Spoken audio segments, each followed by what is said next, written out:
true Biafran. MAZI NNAMDI uniquely brings to you, Radio Biafra live broadcast by the eminent Supreme Leader of the Indigenous People of Biafra, IPOB. The Director of Radio Biafra. And the Supreme Commander of the Armies of Biafra. MAZI NNAMDI KANU. The evening broadcast, live, and direct, on the 11th day of June, 2015. Don't forget to like, share and subscribe to our YouTube channel. Browse Biafran restoration websites at www.ipob.org, and radiobiafra.co. Also browse our website at www.biafran.org, to learn more about Biafra history. Visit our YouTube channel more often for the very best of Biafran videos. Enjoy it.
Biafra, we have emerged triumphant from all our foes.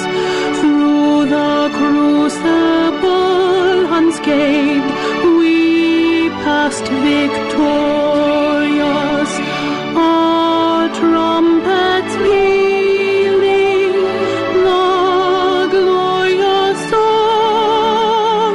Play it, sing it, all hail Biafra.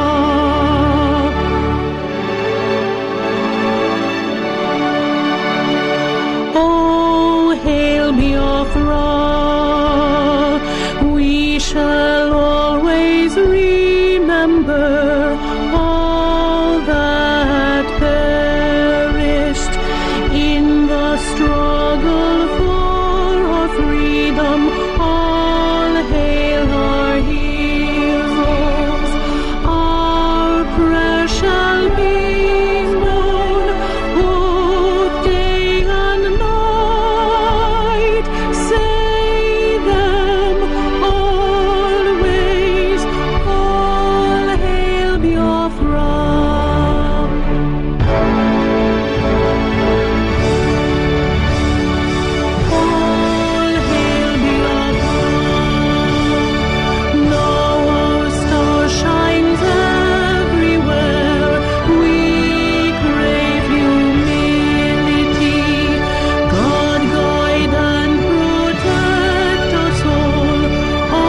Good evening, wonderful people, great Biafrans, wherever you are on the face of this very planet. Once again, this very evening, we welcome you, especially those of you listening to us from Igbo, that the white man called Port Harcourt. We welcome you on CHK 102.1. If you have people there, if you know those in Igbo, pick up your phone and call them. Tell them that we are live. Tell them that we are direct. And tell them that we are propagating this very gospel to the ends of the earth.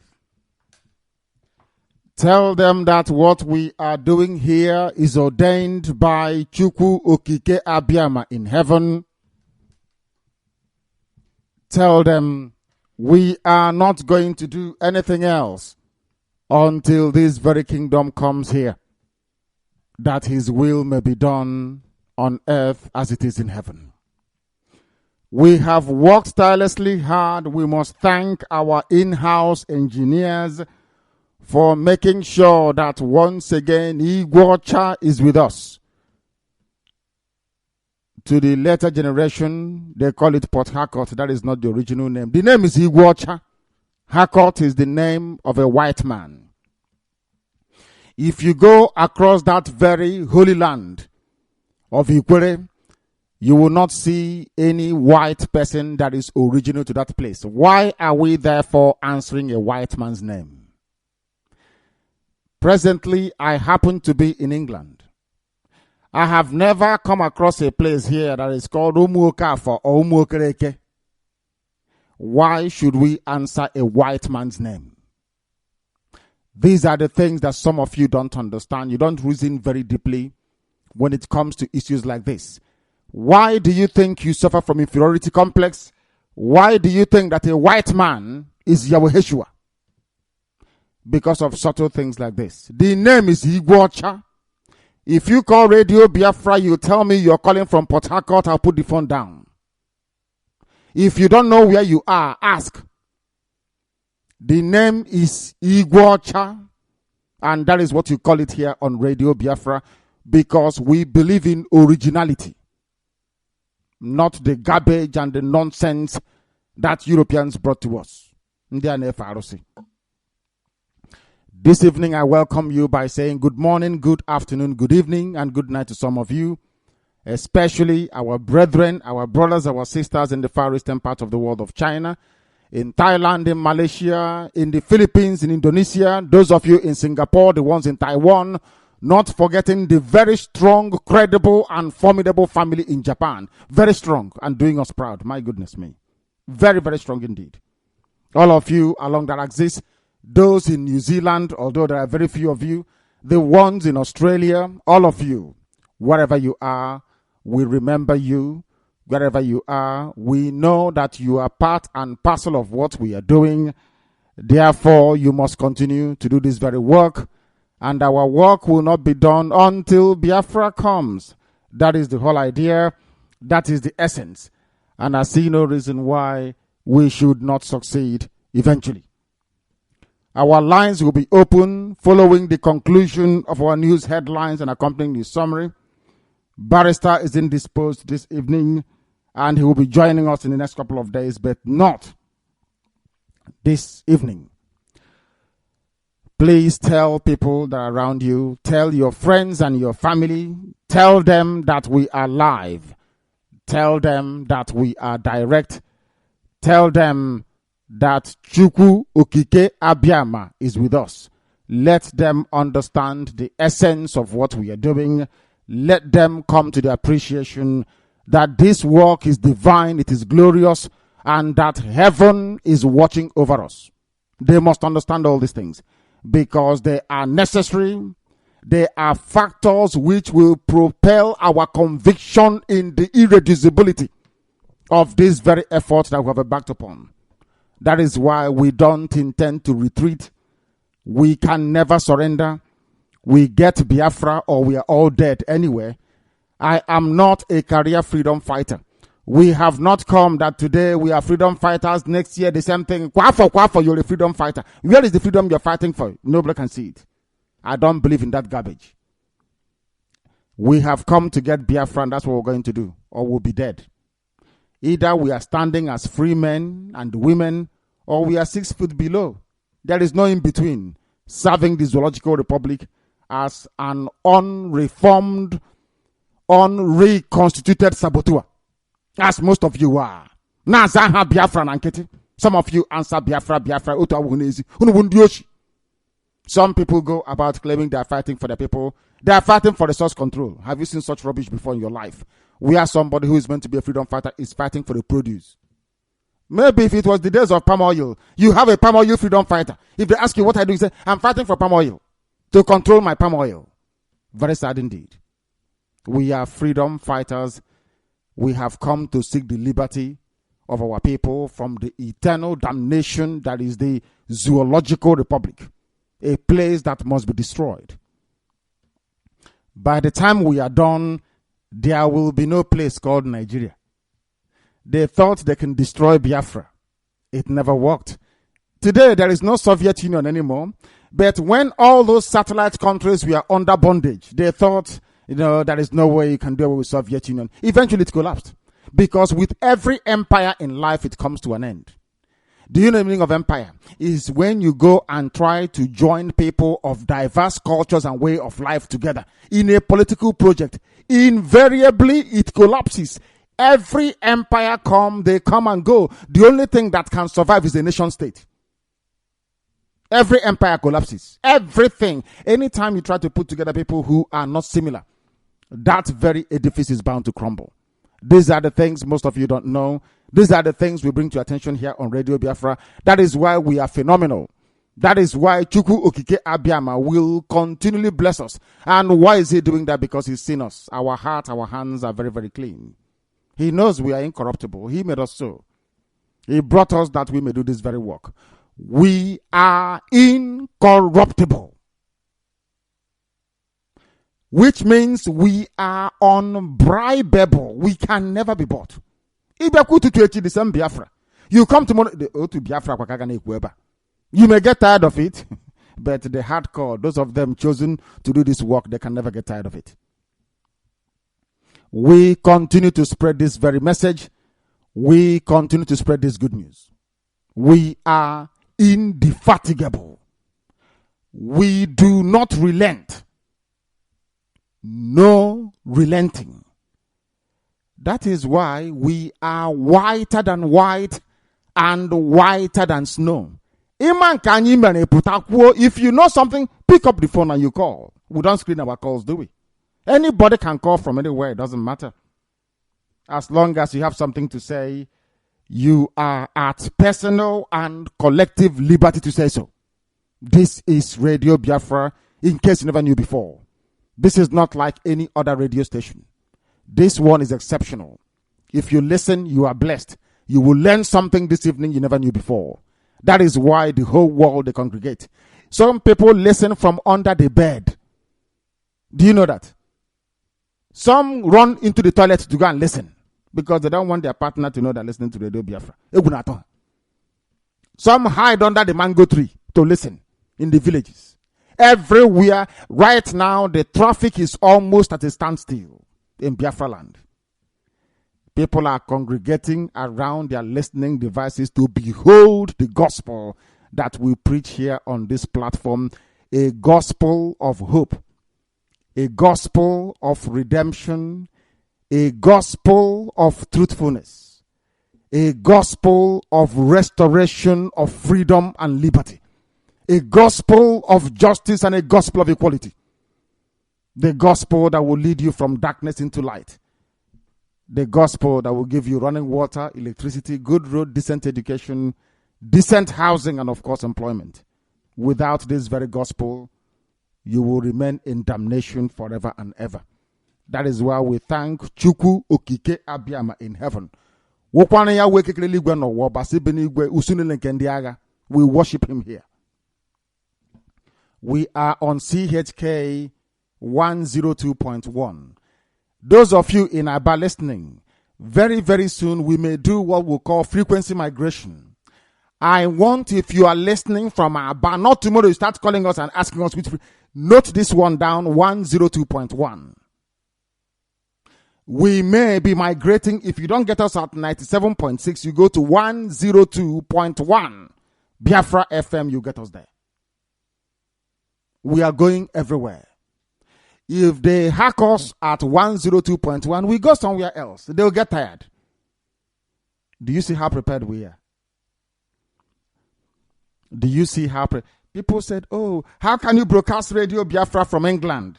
We said, because we are a legitimate concern. So we must broadcast. They say, you can't do it. You cannot come to the zoo. And I said, who born dog? I'm in my father's compound. Who are you? You're telling me not to run a radio station in my father's compound. You're insane. Am I in Katsina? Or Douala? Or is it Daura? Whatever rubbish is called. Do I look like I'm in Meduguri? I am in Biafra land. I can do anything I like. Anything I like I can do. Is my father's compound. You can't do anything about it. That is why we broadcast there. And this evening, across Biafra land, all our relay stations are working. And the people are paying rapturous attention to this very message of hope from heaven.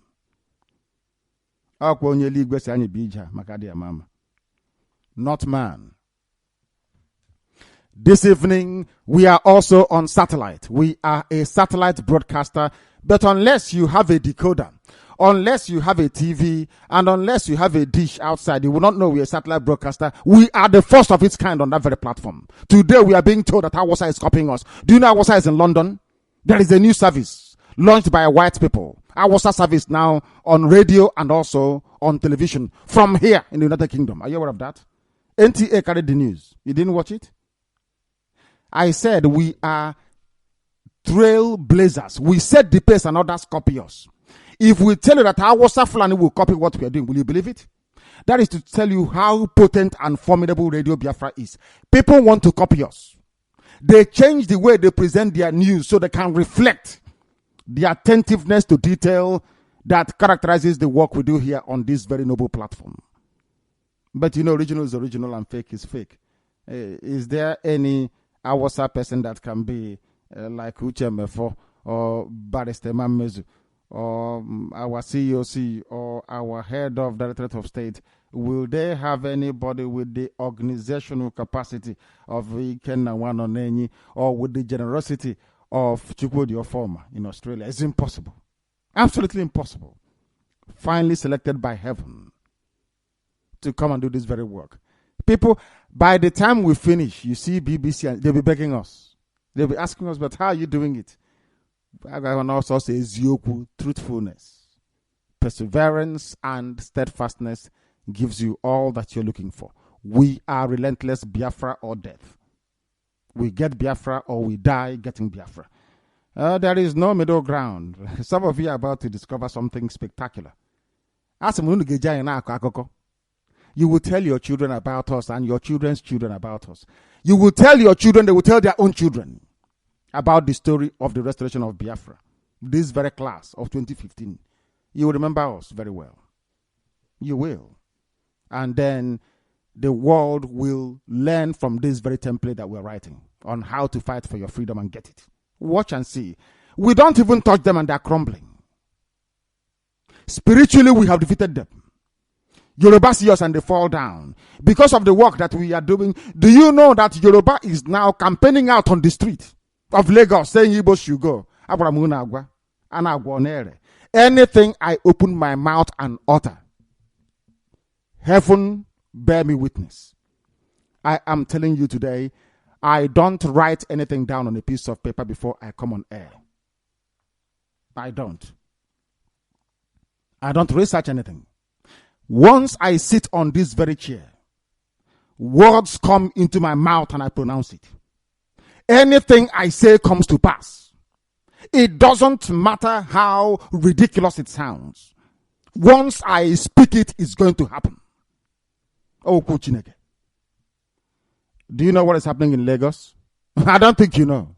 Some of you don't know, do you? Lagos people are protesting. They said, Igbos should go and build their own Lagos and leave their Lagos for them. I warned them. When they were foolishly going to the lagoon to go and build, I told them, they don't love you. They will never love you because you're a chosen special group of people. Do you know who helped in the ending of the Second World War? It was the nuclear, or should I say the atomic bomb that was built. It was built by the Jews. The equation that gave birth, E equals M squared, if I'm not mistaken, was devised by a Jewish man, Einstein. The Manhattan Project was led by a man called Oppenheimer. He's Jewish. But it didn't make them to love Jews. They can never love Israelis because the hatred is natural. It started from the beginning. Joseph was loved by the father. Even the blood brothers hated him for that, and they sold him into slavery in Egypt. He came back to come and save them. Anytime anybody is loved of the father, even look at Yeshua. The Sanhedrin, the Pharisees and the Sadducees, they despised him because the Father in heaven loved him. Anytime you are loved by the Father in heaven, men will hate you for no reason. Today, Igbo-speaking Biafrans are no exception to the rule. They are suffering in Lagos and they will suffer. They are suffering all over the Mohammedan Emirates of the North and they will suffer. Why are they suffering? Because they don't understand the scriptures. They don't understand this very gospel that we preach here because they think we are joking. Now they are the ones suffering. Very ironic indeed. This is Radio Biafra. We are also online on www.radiobiafra.co. Radio Biafra is our name. No other name. Awasa is busy trying to confuse you. They have tried to set up mushroom radio stations with Okorocha. It didn't quite work for them. They are now coming to London to come and set up their own to see if they can rival us. We are unstoppable. And here we go. Heaven knows we don't have anything. I was speaking to the CEOC today. I called a meeting yesterday to ask the directorate. Everything we used to put in the t-shirt. We don't have no funds. Isn't it funny? The way we have, the day we are announcing that we don't have anything, Igbocha is talking. Igbocha has been restored on 102.1. And people are jubilating. Because we are unstoppable. We have nothing. My prayer is very simple and I'll pray this very evening. Welcome those who are around you first of all and let us pray. Chukwu okike abiama. Bu onye anyị ji anyị isi. We do everything we do because of your holy name. Before we do anything, we present your magnificence and your holiness for our people to adore you. We praise you, we honor you, we don't even have the strength anymore to give you all the adoration that your name deserves. We have no name for you. From what you are capable of doing, have we fashioned out a name for you. That is why we call you Creator, Okike. That is why we call you Chukwu, the Almighty. The Almighty. That is why we call you Abiama. Unless somebody comes close, how can they know you? Your beauty and your grace.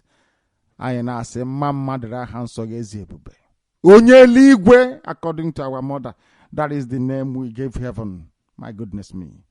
This evening we are gathered once again all over the world, all over this very planet, across the entire 24 time zones of this very world.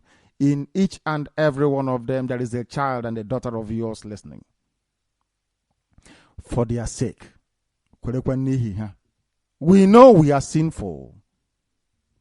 We know we have fallen short of your glory.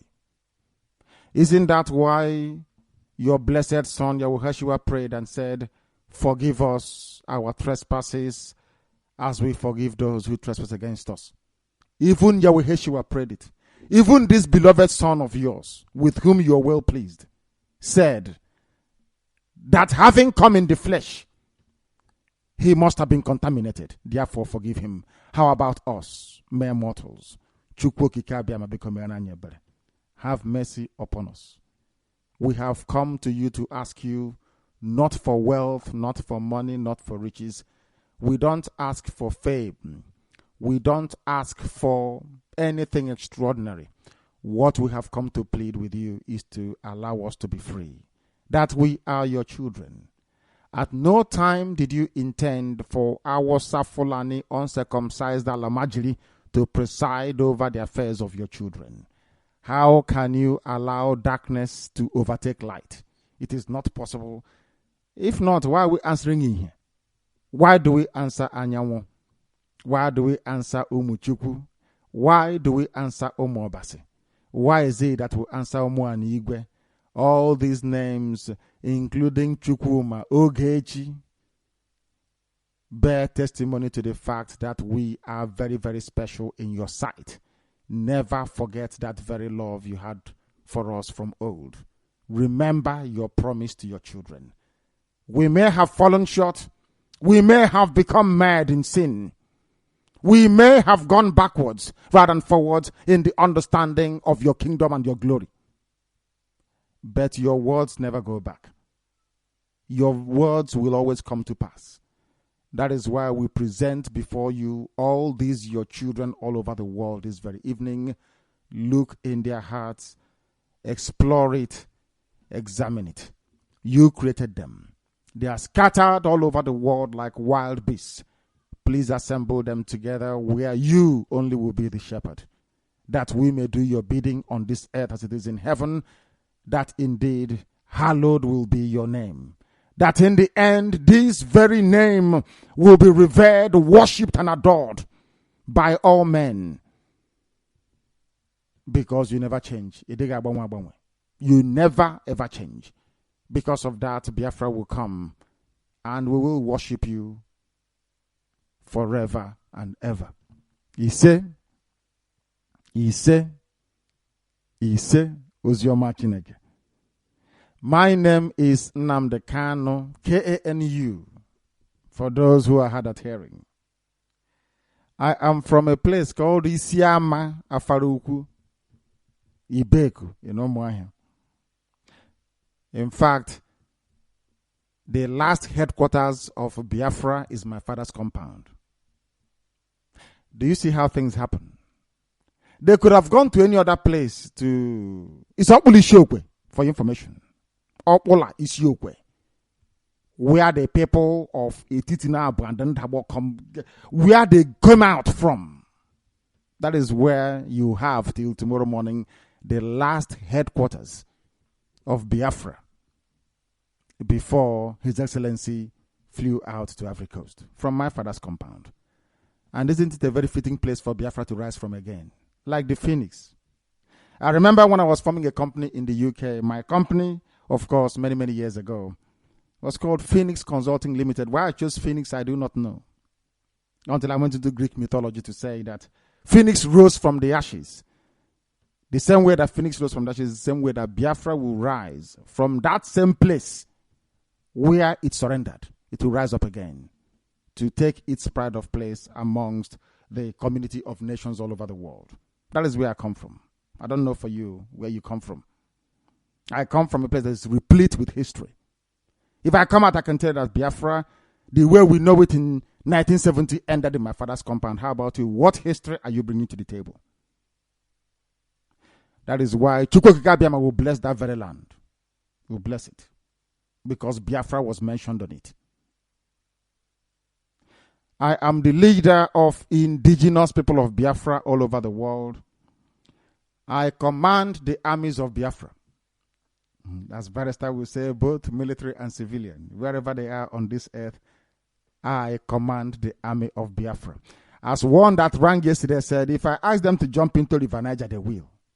If I ask them to kill, they will. Anything we tell them to do, they will do. But with great power comes great responsibility, of course. And we are mindful of the fact that we are leading the holy children of heaven. So we must lead them with care, with love, with attentiveness to detail, and with every care in the world. Because they're very special. Of course, when they misbehave, we castigate them. It is our duty to do so. I also direct Radio Biafra, and by the grace of heaven, not of that of this very earth, I will serve you diligently in truth and honesty. I will not abandon you. I will never, ever stop fighting for Biafra until Biafra becomes free. But you owe me one thing. As soon as Biafra comes, please, you leave me alone. My work would have been done so that I can spend some time with my beautiful wife and my family, please. But if Biafra is going to come, it's not in doubt. It's coming. It's coming. As I told the idiots in Lagos, today Yoruba is asking them to leave. Imagine Yoruba. I remember when my friend's brother Maxwell, before he went to the USA in the 70s, he was in Lagos when they are coming. Yoruba will run into their houses because Judy Max is coming with his crew. These days, Yoruba can come out and say, despite your lucky face 1 million, you have to go home. I don't blame Yoruba, I blame the idiots building Yoruba land. This is Radio Biafra. We are live and we're direct. And our lines will open. When it does open, of course, I shall welcome your calls. When you call us, you shall speak to the world. Everybody is free to call, including Alamajri, Awasa, if you can stand it, that is. Assuming you are educated as we are. Not many people are. It doesn't matter if you're a professor of philosophy at Cambridge University. 3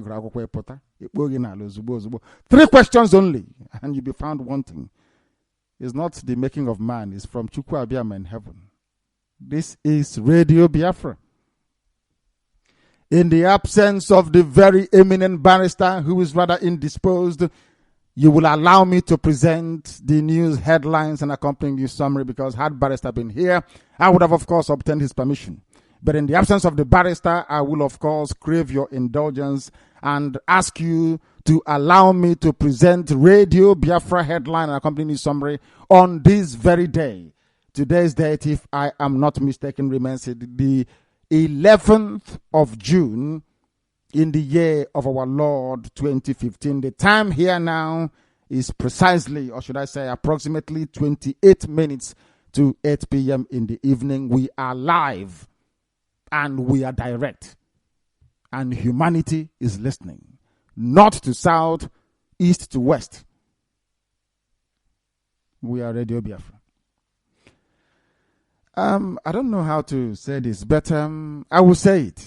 Because if somebody says they don't know how to start, you tell them to start from the beginning.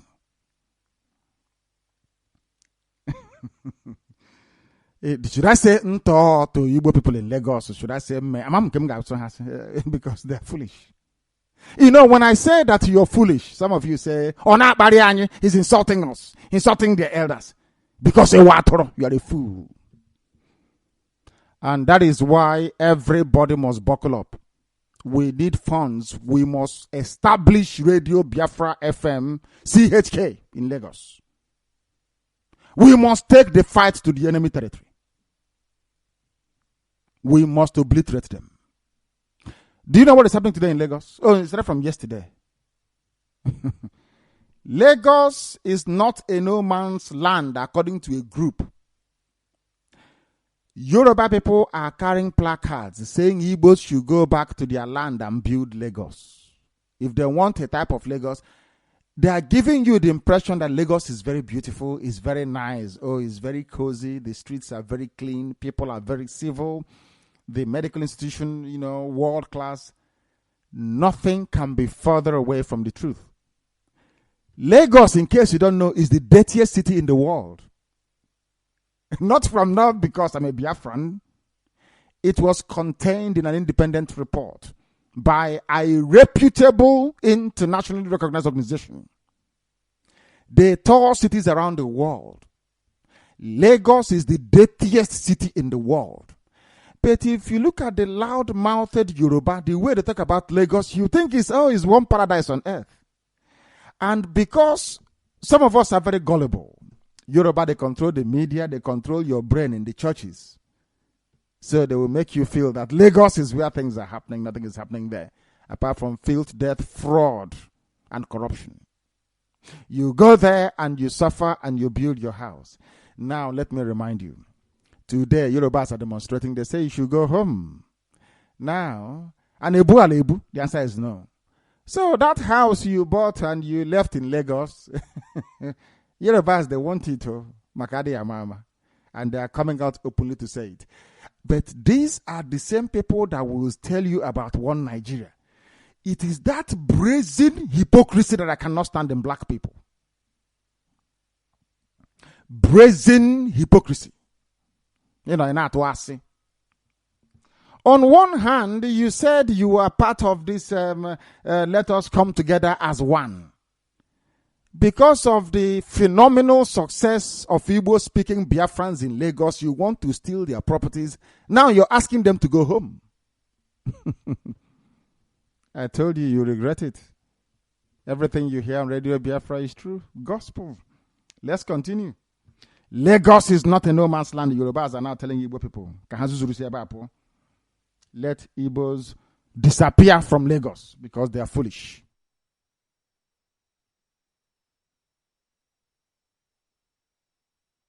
It's very, very sad and regrettable. Extremely sad and regrettable.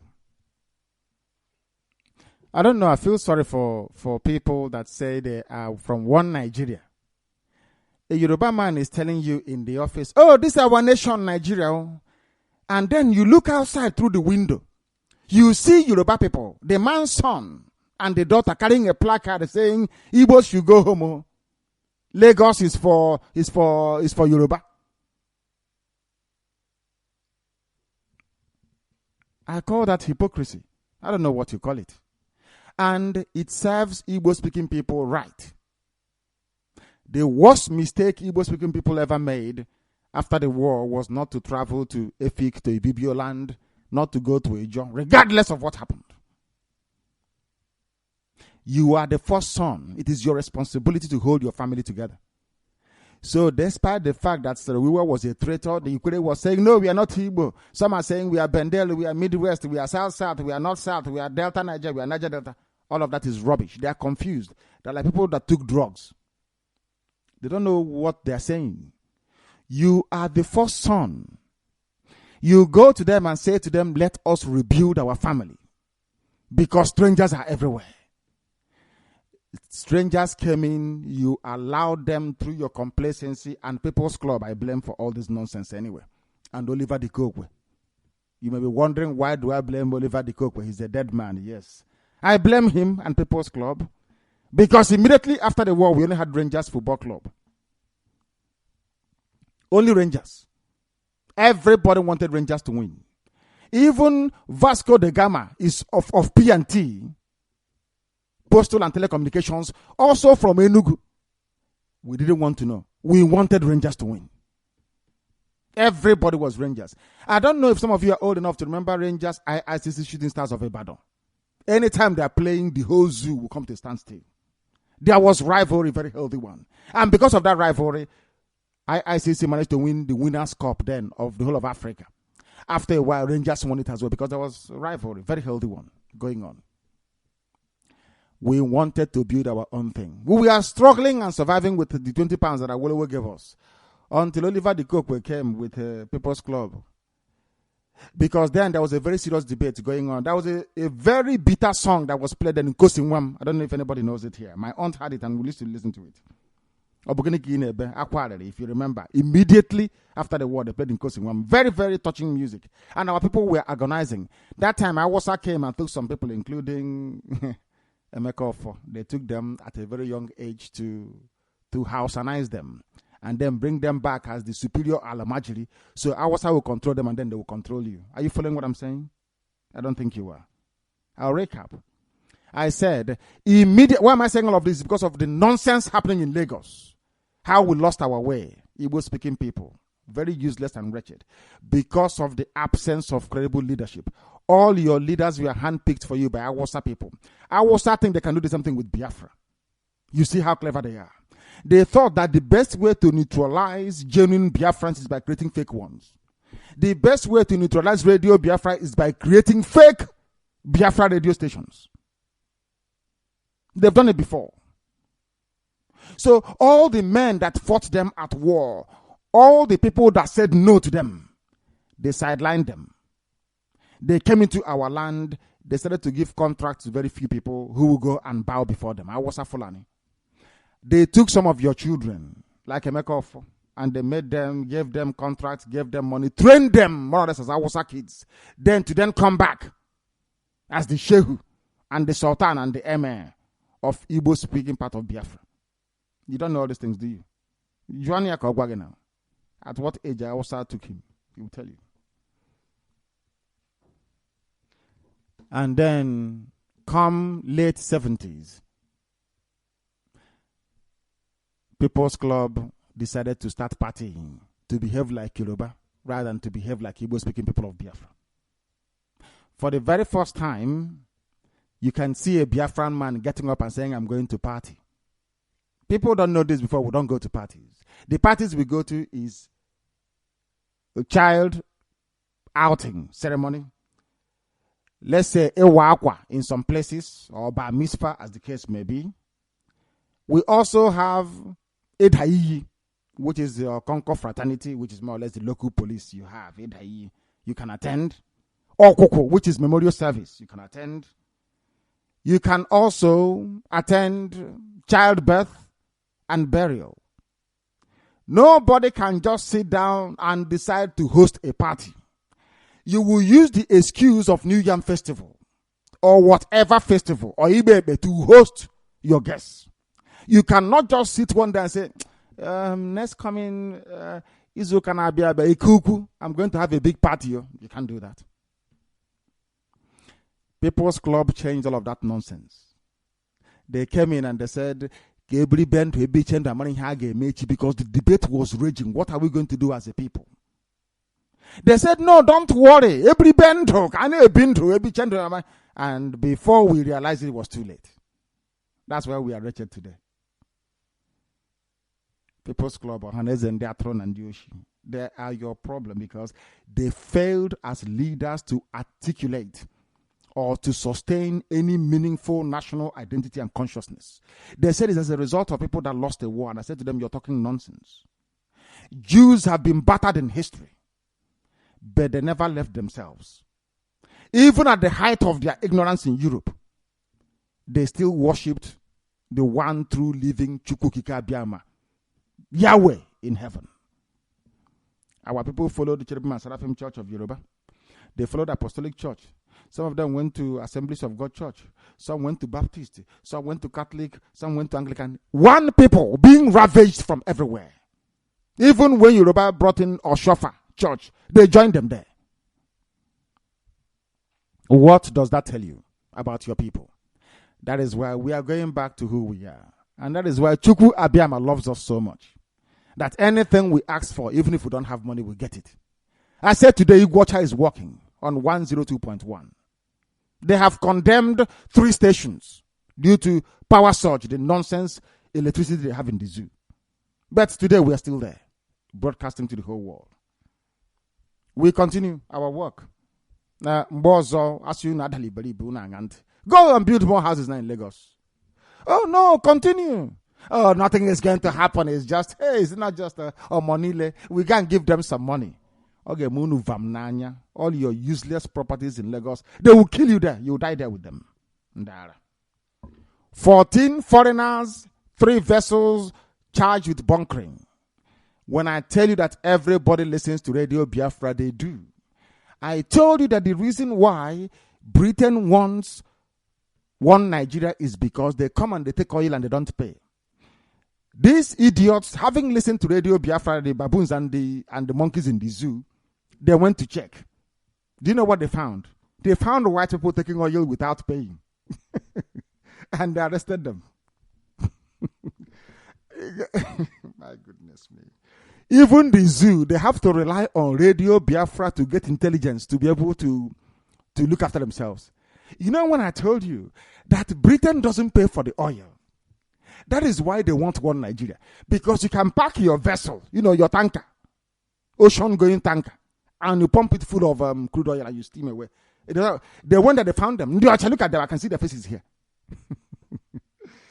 Oh, dear me. 14 foreigners, including British, arrested. They came to take oil without paying. From now, David Cameron will say, maybe Biafra is a good idea.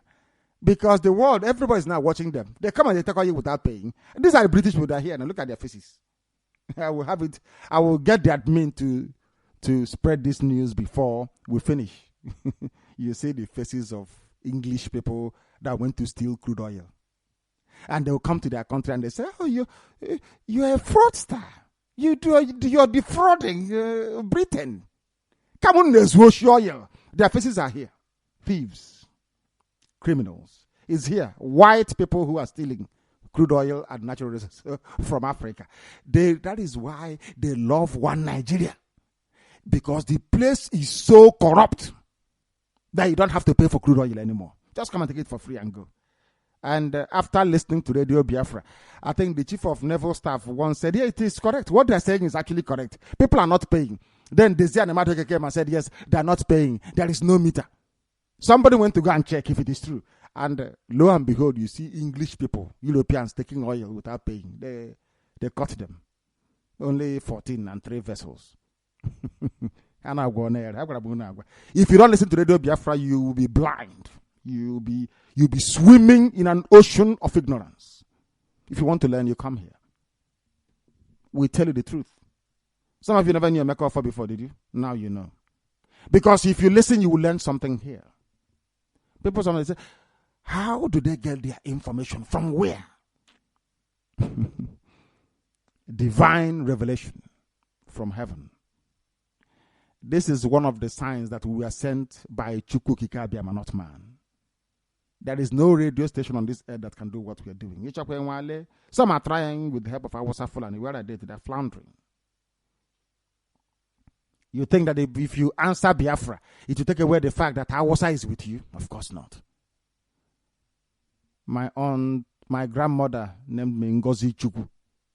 I said out of shame. I didn't want to answer it. I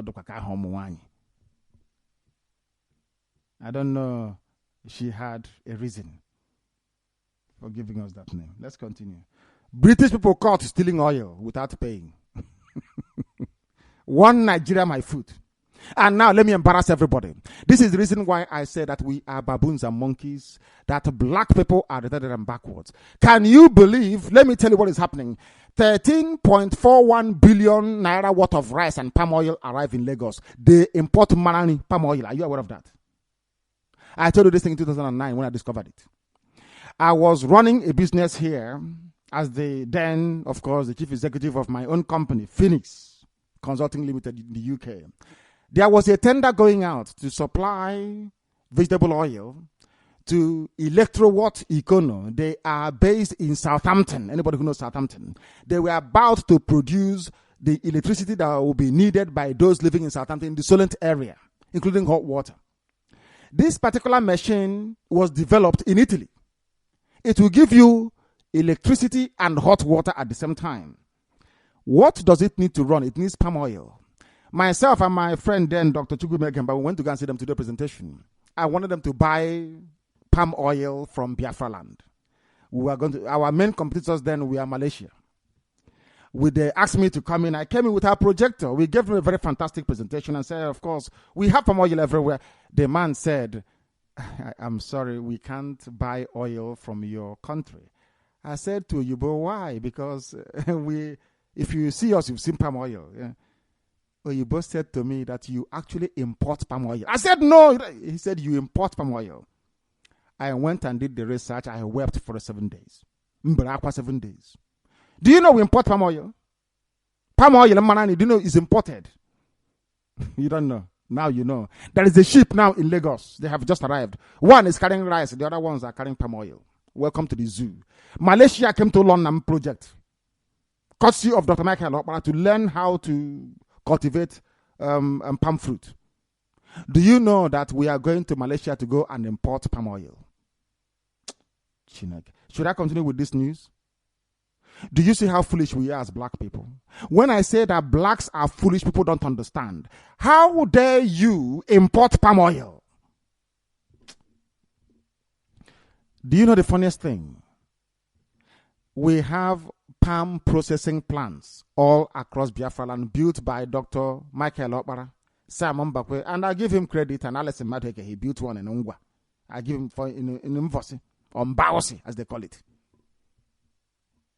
He built one there. I've been there. They generate electricity using palm kernel. Alison Madheke, in fairness to him, because if you do good, we also praise you. He built, in fact, a big industry there to process palm oil. I've been there to see it. Also, we begged them, give us this company. They said no. They won't give it to us. Till tomorrow morning, still lying fallow. The wickedness of black monkey against other black people. Terrible. Today, you are importing palm oil. Shame on all of you. Shame on everybody. You import palm oil. Do you know what you can do with palm oil? Let me tell you. You can build a road with palm oil. Every lipstick you have, every eyeshadow, everything that a woman uses apart from the perfume contains palm oil. Do you know who gives it to them? Malaysia. And they are they are rich. In Malaysia, they are killing our children, putting them in prison. Malaysia became as big as it is through palm oil. Because palm oil has more derivatives than crude oil. There is nothing that crude oil can do for you that palm oil cannot do for you. But you never knew that before, did you? Today you're importing palm oil. Shamelessly. You import petrol after exporting crude oil. Now you're also importing palm oil. And you're telling me that the zoo is a country? You're telling me that the people there are human beings? You are mad.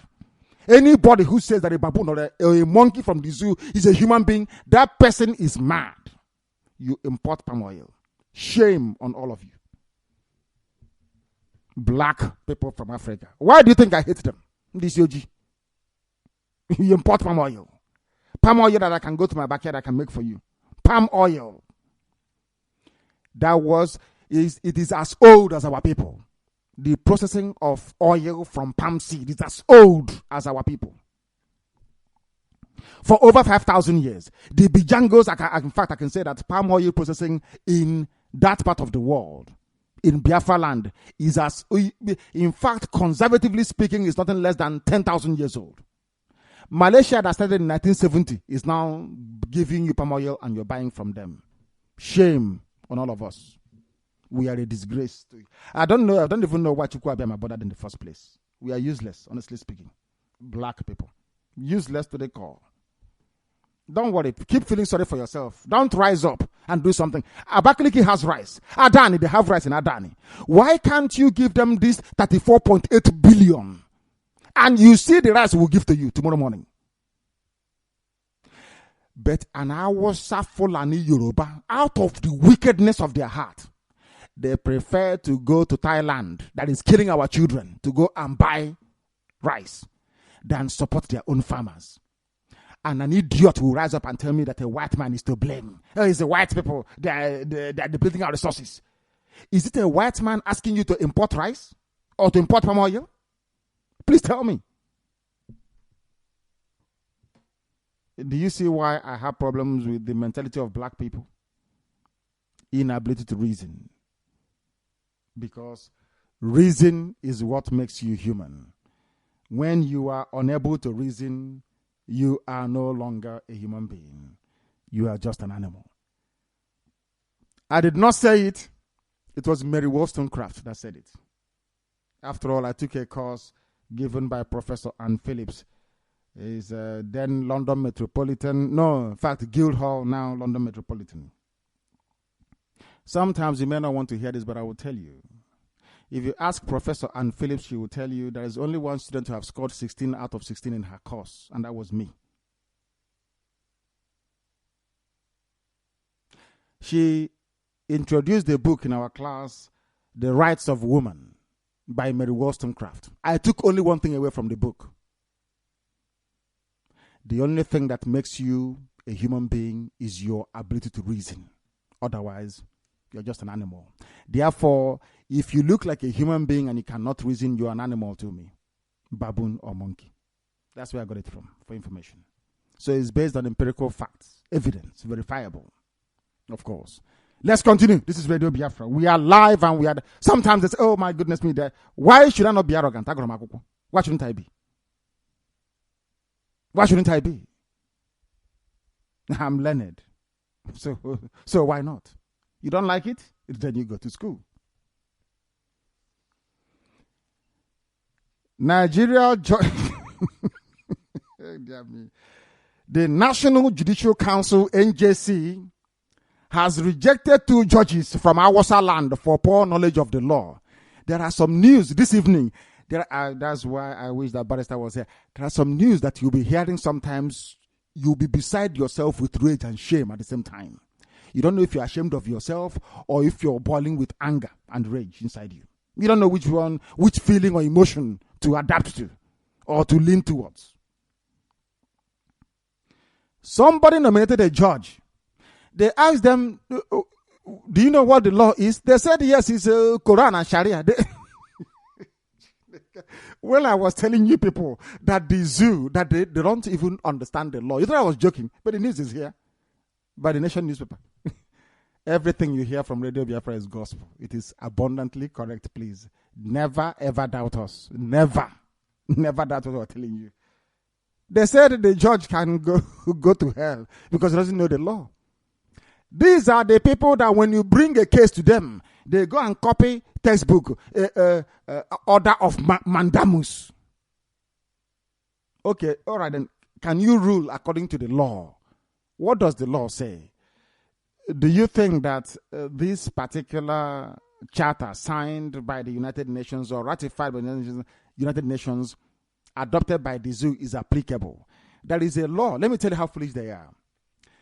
The United Nations drew up a charter for the rights of indigenous people, like Biafrans, all over the world, because George Bush and our dear sister, one of the few black people I have respect for, Condoleezza Rice, very nice lady, very intelligent as well, and she plays very good piano too. Very, very intelligent lady she is.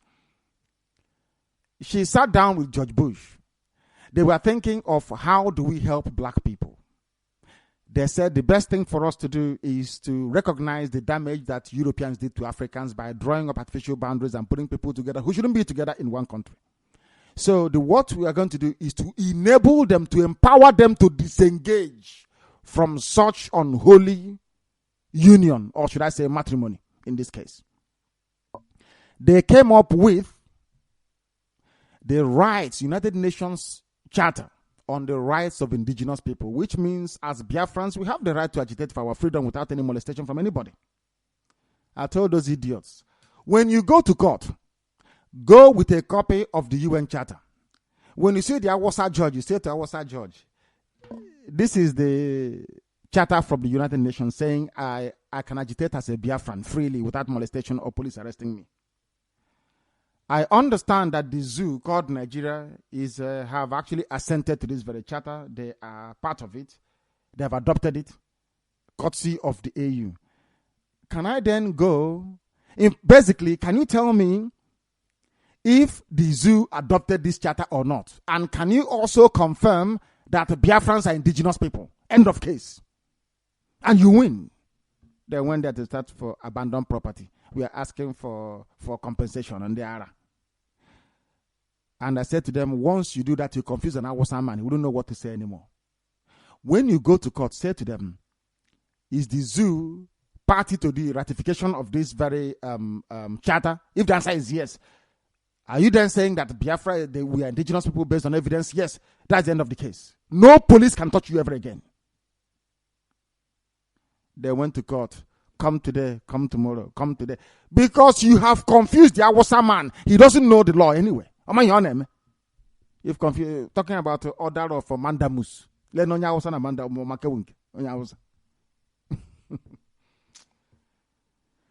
Oh dear me. They don't have judges. Two judges presented themselves, or applicants to be judges. They were dismissed because they don't know the law. If it was under Abacha, they will promote them and they'll become chief justice, circuit judge.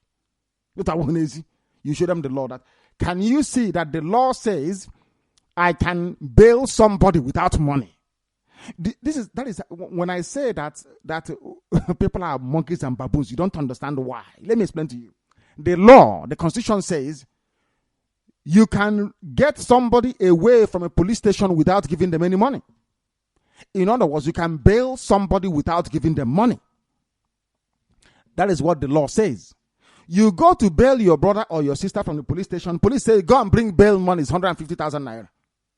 You go to court with your lawyer to ask a judge to interpret what the Constitution says. You say to the judge, Mr. Judge, please, Shuaibu, the Constitution says here, which you have sworn to uphold, that I can release somebody by just handing my signature without money on bail. The judge will tell you, oh, no. In fact, the case is adjourned. So when I say that black people are useless, I know what I am talking about because we are foolish. You are a judge. By virtue of your title, you are there to interpret the law. When two people are fighting or quarreling and they come to you, you will refer to the law. You will say, what did the law say about this? That's your job, not to make new laws.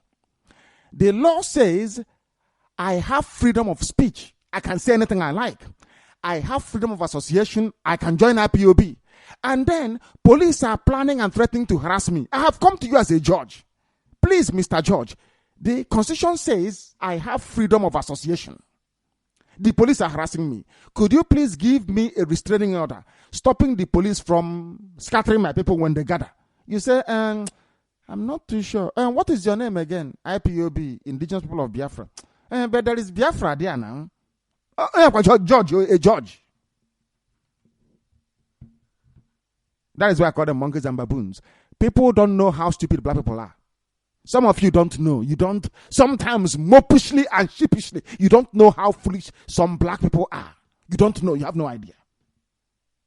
What does the law say, Mr. Judge? The judge doesn't know. Is which envelope are you coming with, brown or white? In the ocean. Why Osibanjo, the Yoruba man, vice president, cannot be part of Buhari's security meetings for now? Sometimes you wonder how we get this news, don't you? Osibanjo is a Yoruba man. The only country in the world where the vice president is not privy to security briefing. Do you know that Hausa people don't know the meaning of vice president? Vice president means that if anything happens to the president, they should take over. They run on a joint ticket. But I'm sure this is lost on them. They don't know. They exclude the Yoruba man. They say it's an Hausa thing. It's a Boko Haram, Alamajiri thing. No Christian is allowed. No Yoruba man. It's only Hausa. Everybody is Hausa, chief security advisor. Everybody, attorney general of the zoo, chief justice of the zoo. Everything is Hausa, and nobody is complaining about national quota. When Jonathan was there, everything had to be quoted national character. Ndiara. All of a sudden, none of that obtains anymore. A vice president being excluded from meeting is a constitutional crisis issue.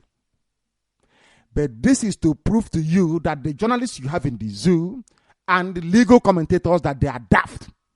They didn't go to school. Because if you exclude the vice president from security meetings, it is capable of bringing down the government. This is an impeachable offense by Buhari. But, now. I studied in England. Most of you didn't go to school. You went to do cultism. You don't know that? Do you know that Buhari can be impeached for excluding Osibanjo from meeting? Are you aware of that? Osibanjo is the vice president, for goodness sake. And you don't want him to go to meeting. And you're telling me that Buhari is a Democrat. You're putting an Al-Majiri vote, rigging him into power. Anyway, that's what Obama wants. Let's continue. Where they are now, they are crying. Hey, Abekwan House this night with this Radio Biafra. They are planning, of course, we want you to die. The more you perish and die, the better for everybody. Some of you are a disgrace to humanity. Abundant disgrace, I must say. Oil prices continue to fall as World Bank cuts economic growth outlook. The only thing you depend on, oil, isn't it? Hey, yeah, you sell oil to import oil. You sell oil to import palm oil. You sell crude oil to import rice. You sell crude oil to import indomie. You sell crude oil to import spaghetti. You sell crude oil to import tin tomatoes. You sell crude oil to import fish. One day you start importing, of course, you're importing cups now, aren't you? You sell crude oil, you import everything. I have never seen a more lazier race than black people. Lazy. Use your brain. Just use it for once. Stop being lazy. That is why your children are drowning in the Mediterranean. That is why we are security guard, we are cleaners, we are taxi drivers. We do all mundane jobs in the world. Why are we doing it? Because where we come from is a mess. That's where you have degree and then you are doing care work. Because your country is an absolute mess. Complete and shambolic mess is in. Oil prices are falling. Sell oil for everything else. Madam Okonjo-Iweala caught up in $1.95 million contract fraud by Yoruba people. And all this while, have you seen a Yoruba newspaper write about Fashola?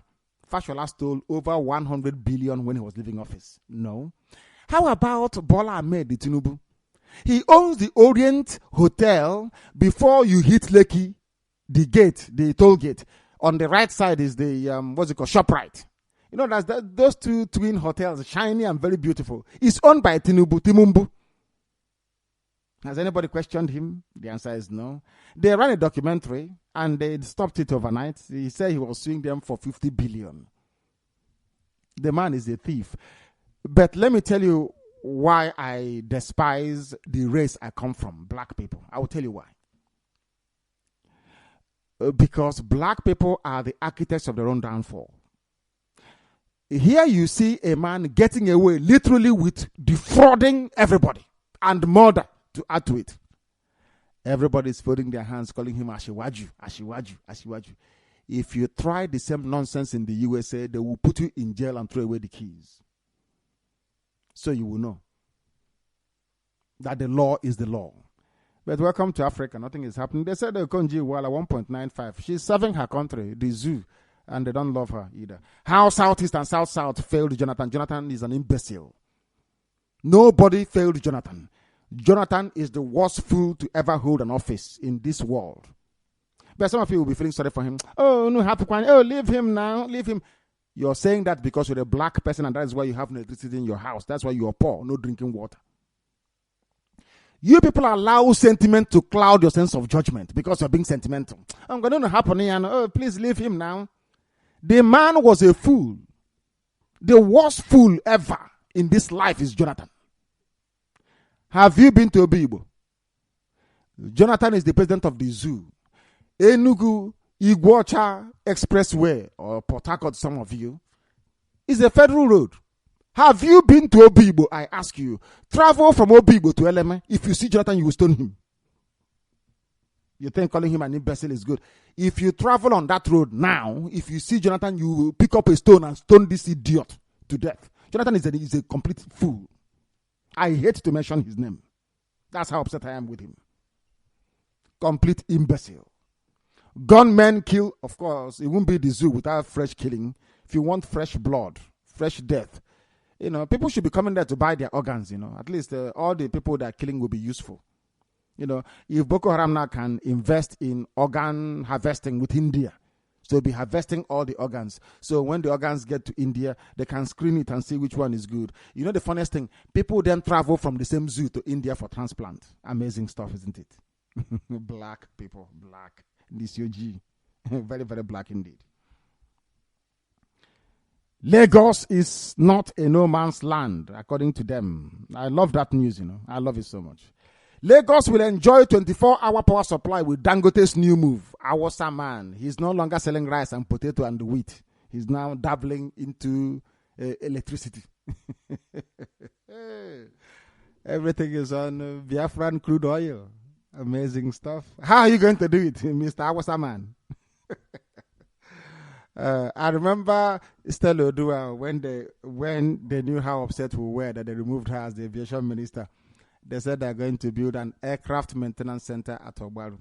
And I asked them, where is the airport or the airstrip that the aircraft due for maintenance will land?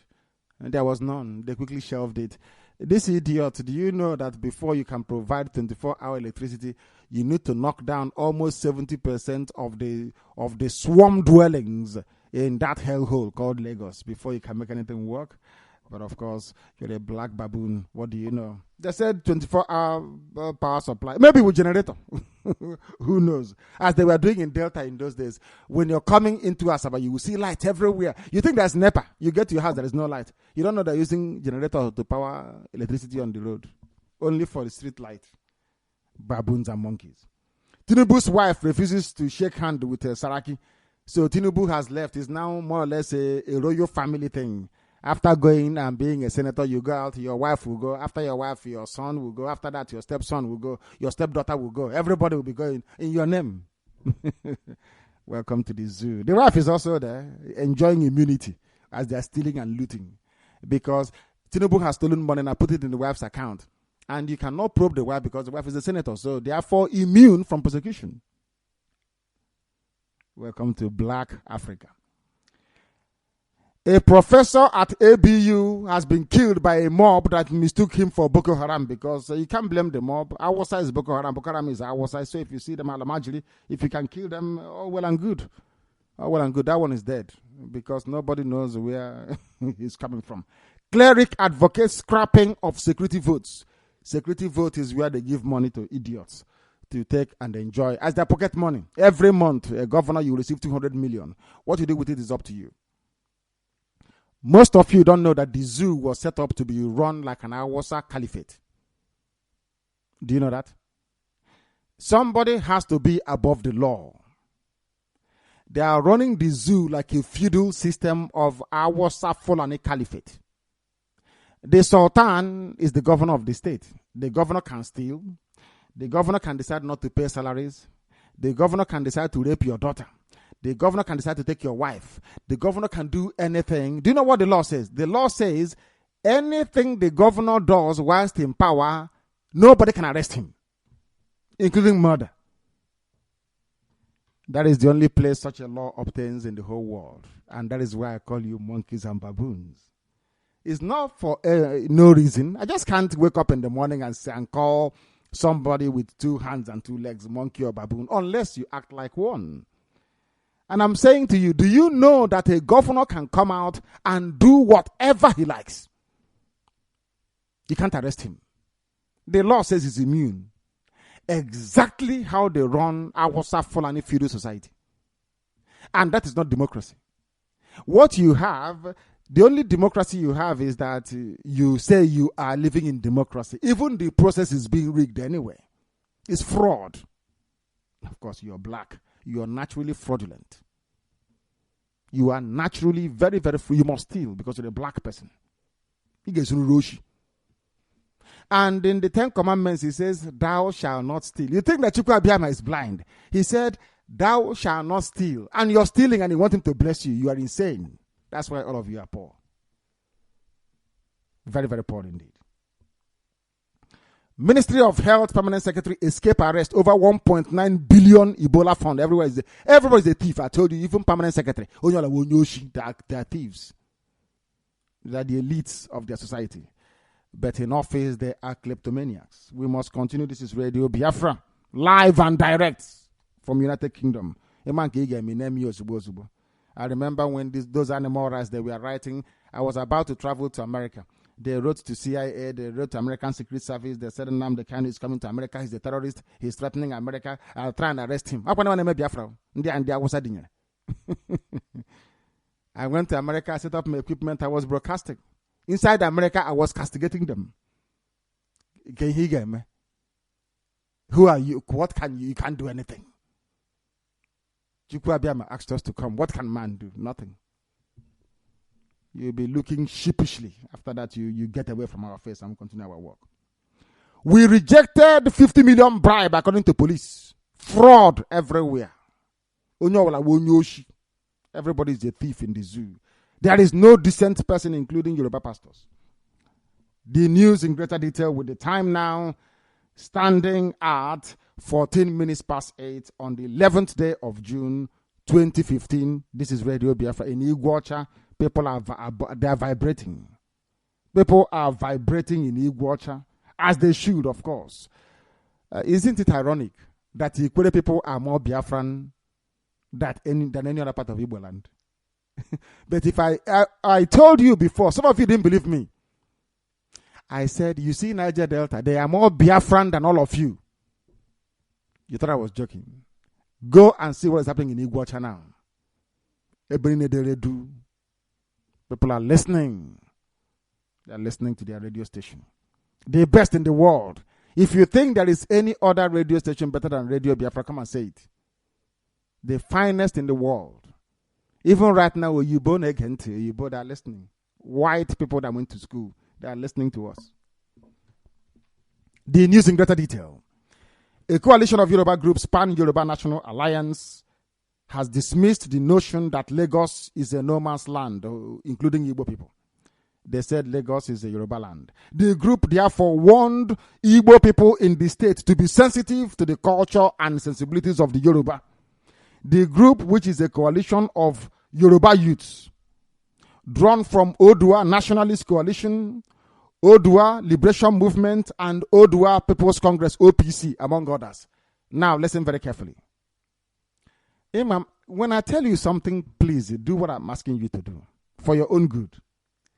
This is the same OPC that Owazurike is planning to bring next year to speak, so that people can say, oh, Gani Adams was there, didn't you see him? Owazurike Ifajuna Lebanya. God in heaven. This same OPC that you signed memorandum. Some of you don't know that Ifajuna signed a memorandum of understanding with so-called resource control chieftain, militants, to, say that they believe in one Nigeria, democratic Nigeria. I'm looking for that document. I'm going to release it. Mecca gift and Prince Darlington, I want you to find that document for me tonight. I want you to find me the newspaper that carried that very news that said Ifajuna Wazurike Rafael Lebanya, where he signed memorandum of understanding with OPC Gani Adams. Do you know the funniest thing? The people carrying that placard saying Igbo should go are from OPC. Goodness me. Talk about people's erroneous judgment. They said this as some Igbo groups in Lagos tabled a 7-point agenda before Governor Akinwumi Ambode, demanding that he appoint some Igbo people into his cabinet. The pan-Yoruba youths who took to the streets to protest on Tuesday warned that any attempt to marginalize the Yoruba in Lagos will be resisted. They remind me of Ikwere people when Yoruba were coming to Ikwere land to confuse them. The Ikwere man, Yoruba told the Ikwere man, Igbo man is your problem. Yes, it's true. And then the Igbo man asked the Ikwere man, what wrong did I do to you? That house you're building at Diob.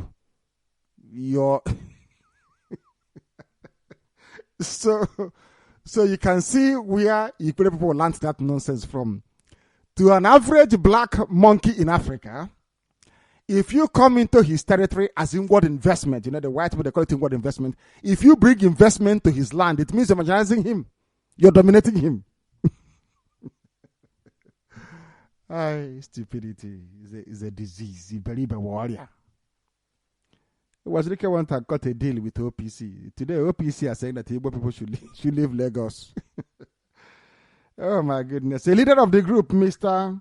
Akinwumi, said, this is a symbolic rally to warn against the assault on Yoruba heritage. We are sick of people, these Igbo people. We are sick of Igbo people who trample on our heritage, even though they make their millions on our territory. The Yoruba will no longer accept the conscious attempt to turn us into slaves in our own land. So an Igbo man building a 4-story building at Idioroko is turning you into a slave. He paid the money before he bought the land. Before he dug the foundation, he paid you money. At the first decking, you were paid. Roofing, you were paid. How is he turning you into a slave? Do you see how black people reason and why they are very poor? Wretched black people. Wretched and very poor indeed. This is Radio Biafra. We continue. Igbo people. Build more houses now at the lagoon. Fill swampy area with sand and then build on it. And then there is nothing in your father's compound in the village in the area. Useless, and you want me to respect you. Who is Igbo? Who is Igbo? Who is Igbo?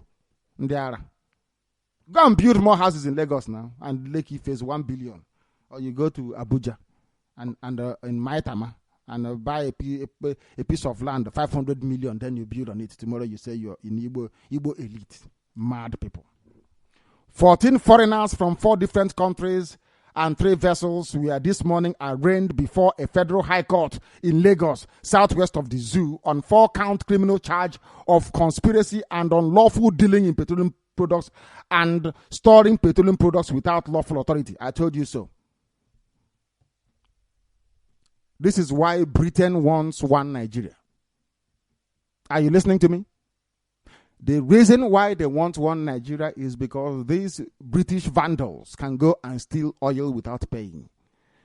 These people, having listened to Radio Biafra, what we are telling them, confirmed it. They went there and they saw white people stealing oil. They are from everywhere. Everywhere across Europe, including Michael Bryan from England. Oh my goodness me. Very sad indeed, isn't it? Very sad indeed. This is why they want to, we respect the territorial integrity of Nigeria. So you can come and take oil without paying. Because the zoo in this present format is the most corrupt piece of territory on the earth. Corruption, where poverty can lead a mother to give away the 9-year-old child to an alamajiri, uncircumcised, to be diseased and impregnated. Things happening in Africa is beyond human comprehension. Africa represents darkness, and we Biafrans have come to bring light to it. And that's exactly what we're doing. When Chukwu Abiyama said we should come here thousands of years ago, it was because of Radio Biafra and IPOB, so that we can do exactly what we are doing now. If you're spiritual, you will understand it. That is why they need one Nigeria so they can steal it. They've arrested them, 14 of them. Let me add insult to injury, because black people are sick in the head. 2 commodities, palm oil and rice, valued at 13.41 billion, have been shipped by importers into Lagos port complex in the last 1 week. It was learned by that while some 125,000 metric tons of rice valued at 9.42 billion arrived in 7 vessels at the seaport consortium terminal of the port. 34.450 metric tons of crude palm oil worth 3.78 billion naira. Listen to this stupidity. If you give the farmers in Biafra land 1 billion only, they will give you this palm oil for free. But they deliberately ran down all the industries. As I told you before, Awasa doesn't want any industry employing more than 50 people unless it's pure water in Biafra land. If I tell you now that you have just squandered 3.78 billion naira in importation of palm oil, you won't believe me, but it's here. The same rice, so they imported the same thing from Abakaliki or Adan. Do you see how black people are making black people poor and are blaming the white man? They're importing palm oil. Manani. Go and give this 1 billion to our mothers. You don't have any problem anymore. As many palm oil you want, we give you. But the wickedness of Hausa Fulani and Yoruba, because they don't have any palm oil, to tell you they are bringing it from Malaysia because there is an Islamic country. So rather than coming to buy the palm oil from our villages, they prefer to import from Islamic country. Have you seen such wickedness before? And you tell me I belong to one Nigeria. You must be mad to say I belong to one Nigeria. Have you not seen what they're doing? So you have 3 billion to spend importing palm oil. Give our farmers only 1 billion and they give you all the oil you need. But they won't do it because the palm oil is being grown in a part of the country where they hate the people. Obama, you're listening. Stop asking me why do I want Biafra to be free. Such nonsense is unobtainable. Unobtainable. You import palm oil, metric tons. Disgraceful, isn't it? The National Judicial Council of the Zoo has rejected the nomination of 2 individuals for appointment as judges of the State High Court. The rejection by the NJC said it was as a result of their poor knowledge of basic law. They don't even know basic law. They want to be judges. So which school did they go to then? Hey, my God in heaven. You have law school, isn't it? They went through law school. They must have been practicing law for many years before they put themselves forward to be named as judges. They are saying here that the National Judicial Council of the Zoo is saying that we interviewed them by a panel constituted for the exact purpose of screening those aspiring to be judges. We found that they lacked knowledge of basic law. And they want to be judges. Oh dear me. No wonder you have people in detention without trial for. No wonder year after year adjournment. I told you, look at the people that you're relying on to run a decent democratic country. Their majority doesn't even know the basic law. They said poor knowledge of basic law. They don't know. And they are judges. Judge Atanda Fatai. In wig and the castle. That nonsense they wear. They look like vulture coming out of a rainstorm. They make me sick. They make me sick. Why Oshibajo cannot be part of security meeting for now? Following disquiet in some quarters over the non-participation of Vice President Yemi Oshibajo at different security meetings held by the terrorist Muhammadu Buhari since assumption of office, it has been gathered on Thursday that security sources have not explained the rationale behind the development. It was recalled that on Tuesday, June 2nd, 2015, Buhari met with National Security Advisor Colonel Sambo Dasuki, the Chief of Defense Staff, Alex Bade, Chief of Army Staff, and Chief of Naval Staff. The meeting held at the Defense House in Abuja. Miffed by the development, a number of media houses reported that Oshibajo was locked out of the meeting on the orders of the terrorist, who is Buhari, because he's a terrorist, of course, and that's his official title. 10 days after, the ruling party APC is yet to comment on why Oshibajo did not attend the meeting. Again, on Wednesday, June 10, the terrorist met behind closed doors with NSA, the National Security Advisor, and some security chiefs ahead of Thursday's meeting of Lake Chad Basin Commission in Abuja. Oshibajo was nowhere around the Defense House, the venue of the meeting as well. Speaking on the absence of the Vice President of the Zoo, it has been gathered that he was not granted access to such meetings soon. The source is well connected to many security agencies and their top echelons reminded those accusing Buhari of sidelining the Vice President that Oshibajo is a legal luminary, not a security expert. But so the criteria for a whole vice president to attend is that you must have worked in the security services before. This UG black people, black. Oh, God forbid. So if you're going by people's former, career, Buhari is a terrorist. He sponsored Boko Haram. He's a strong advocate of Sharia. Should he have been in the meeting? The answer is no, of course, because he's a terrorist. They were convening the meeting to try to go against terrorists. So you don't know that a vice president, if he likes, he can be a carpenter. It doesn't matter. He is privy and should be privy to every security. Oh my God. Somebody opened their mouth and said he's a lawyer. So how about his title as a vice president? This OG, black people from Africa, I don't know why you exist, honestly speaking. Make me sick. This stupidity, this level of ignorance is beyond me. It's beyond me.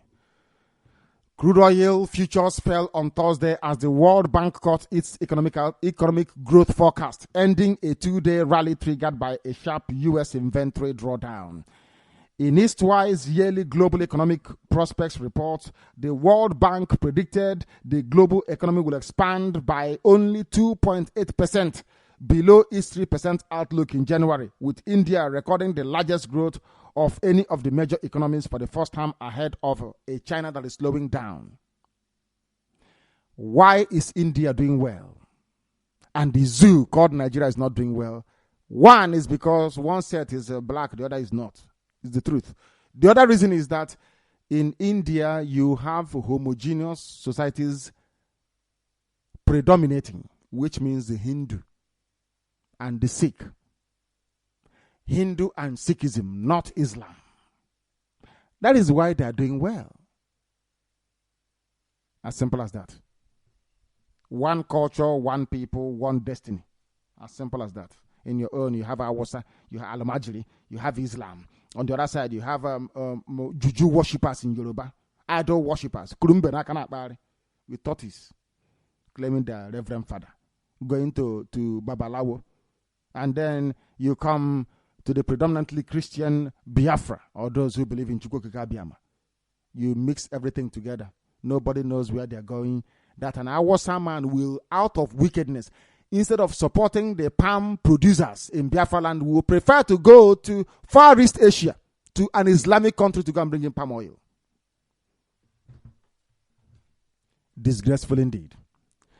We continue this evening. We are live and direct. This is Radio Biafra in Igbo. We are on 102.1. Please tell your neighbors, tell everybody who is around you that we are on 102.1.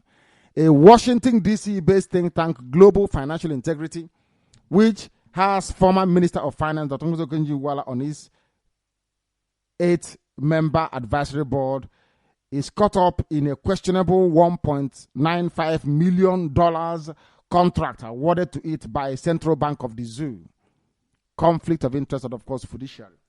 Information on the GFI website claims that the organization works to curtail illicit financial flows by producing groundbreaking research, promoting pragmatic policy solutions, and advising governments.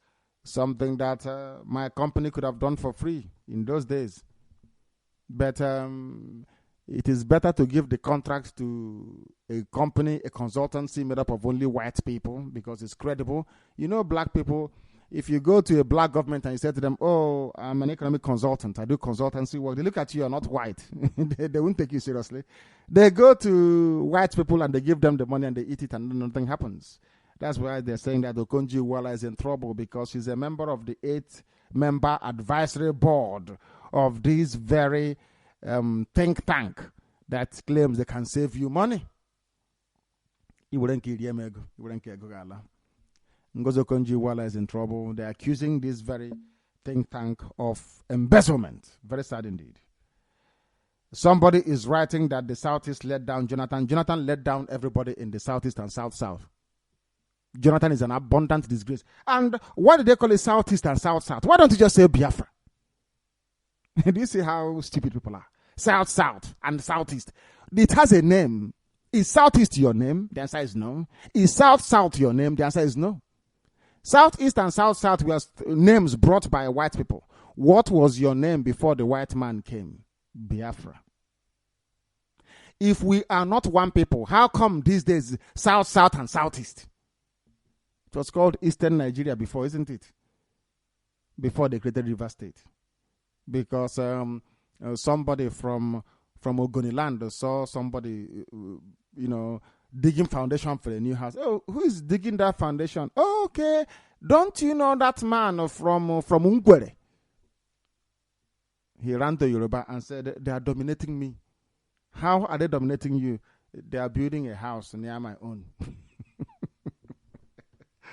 Hi, black people. They make me laugh. Jonathan is a fool. The news is not worth reading. I don't want to get upset this evening. Jonathan let everybody down. I didn't let him down. He's a fool. Boko Haram gunmen killed at least 43 people and burnt down 3 villages in Borno State, according to residents. On today, the latest in an upsurge of attacks by the Islamic militants Boko Haram. Now, the news of killing of people is so regular and frequent that people no longer care. But I want to remind you that these 43 people killed, they were once human beings like you and me.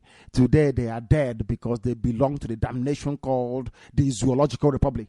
And I have been appealing to you every night. We need weapons, sooner banket. We need weapons, sooner banket. How I will not come. I'm telling you now. Remember, I told those in Ugawasa they will kill you. I told those in Lagos what was going to happen to them. Is it not happening now? I have been warning you. If we do not raise the money to go and buy weapons, you are finished. If you call me, I won't come out. Not when I say I won't come out, you say, oh, he's a coward. He didn't come to lead the army anymore. I cannot lead this army without weapons. I can't. I'm warning you now. If you know what to do, you do it. Boko Haram gunmen, they have killed more people and more will die. Lagos will enjoy 24-hour supply. Welcome to dreamland. You know, people love dreaming. They love to dream. You know, black people is like going to night vigil and praying for NEPA to bring light, which you know is not going to happen. The chairman of Dangote Group, Alhaji Aliko Dangote, disclosed plans of his group to supply power to Lagos State through the construction of a gas pipeline. Everything is gas and oil. Dangote is an Awasa man. Dangote, do you have oil and gas in your village? The answer is no. Who owns the oil is in Biafra land. Courtesy of the British, you are now in control. You are now building your own pipeline. Amazing stuff. The statement was made to newsmen during a courtesy visit he made to the governor of Lagos State, Mbode Akinwumi. According to him, there will be a gas pipeline from Bonny in Rivers State. Okay, sorry, Tompolo, you can be the security guard on the pipeline. They are going to build a pipeline from Bonny in Rivers State to Lagos. And when they build the gas pipeline, then Yorubas will say later on this year that they have discovered gas and oil in Lagos. And then the militants will be the security guard to make sure oil is flowing to Lagos. And they are lunatics. Oh, what I see in Biafra land, unbelievable. They said they will have light 24 hours. They are building a gas pipeline from Bonny in Biafra land all the way to Yoruba land, giving Yoruba free gas. Everybody now can ravage the resources in Biafra land in the name of one Nigeria. Let's continue. Senator Oluremi Timumbu, representing Lagos Central in the Senate on Wednesday, refused to shake hands with the Senate President, Dr. Bukola Saraki. Oluremi is the wife of the arch thief and criminal extraordinaire. If you want to know who is a thief, you look no further than Tinubu. Tinubu and Babangida don't know who is worse when it comes to stealing. And Babangida has, of course, Yoruba blood in him. So to defraud and to steal comes naturally. The wife is at the Senate. After him, then the wife. After the wife, the son, and then the daughter. Is a political dynasty, royal family. After you, thereby or therefore making a mockery of the whole essence of democracy. After you, your son will go, isn't it? And then it's democracy. Like Ochendo Global and the children and the wife. And millions of people are watching that idiot, T.O.G. He's running rings around. How many security guards does he have that we cannot go and snuff the life out of that idiot? I can't understand it. How many people are they going to shoot and kill? The policeman shooting knows that we catch him before we kill you, we get your name. And then we take you to your house and you watch us kill your children and your wife. Then in your next life, if they tell you to interfere in a public dispute, you will say no. T.A.O.G. with his band of killers, very few, assassinating people here and there, until RadioBiafra came. If they say they're not mortal, they should go and kill any of us. Then they will see how serious we are.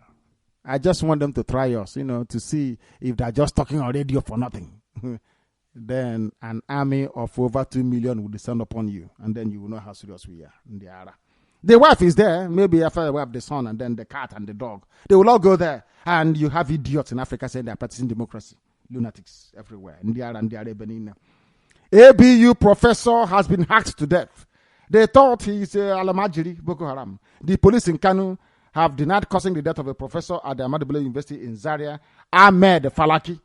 The Assistant Inspector General of the Zoo Police Zone 1 in Kano, Yobo Muhammad, told journalists on Wednesday that Mr. Falaki was not killed by a gunshot fired by the police, but by a mob action, which was mistaken when he was mistaken for a terrorist. They've killed him. The police have killed him. They're not pinning it on the mob. Mr. Muhammad said that the late scholar was coming back from Bauchi State on a trip and made a stopover to change a deflated tire. He said Mr. Falaki's Toyota Hilux van was then seized at gunpoint by fleeing insurgents. He added that the villagers chasing the insurgents had mistook Mr. Falaki for one of the terrorists and killed him. The AIG said Mr. Falaki, his brother, and the driver had headed to Fala village, a few meters from where their vehicle was snatched, to seek assistance. He noted that the villagers initially assisted them and called residents of a neighboring village, alerting them of the fleeing insurgents and asking them to block the road. And then the professor was killed. Welcome to the zoo. It won't be complete without a bit of bloodshed here and there. 43 dead here, 50 there, 20, 25, 15. It doesn't really matter. People are dying, and these are black people from Africa, so it doesn't really, nobody gives a damn. Do you care? Of course you don't. You're black. You don't empathize. You don't have sympathy in your soul. You don't ask questions, do you? This UG. Emeritus Archbishop of Catholic Archdiocese of Ibadan, Most Reverend Felix Alaba Job, has advocated the scrapping of security votes for governors and blockage of other sources through which the state resources are being wasted, being stolen. Emeritus Archbishop, whatever useless title that is. I know about emeritus professors in universities. This one is Emeritus Archbishop. What garbage title is that? Nonsense. Anything you hear from a white man, you copy. Emeritus. If you are retired, you retire and go and sit down. Having conned people to be worshipping idol for many decades. You go and worship your idol and die and go to hell, which all of you will go to anyway, for worshipping idol when you were here. Exodus chapter 20. You have no other God before me.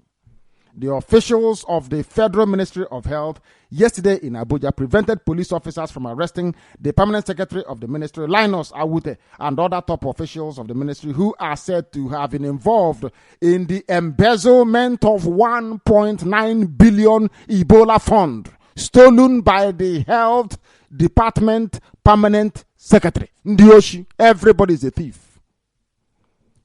And he will come to the village and he will tell you, this our Nigeria is nice, one Nigeria. Anybody telling you about one Nigeria is a thief and is benefiting from the system. If there is nobody there, kill the person. I'm telling you now. Chukwu Abiyama will not be upset. Anybody that you're debating with, they say, oh, I'm a Nigerian.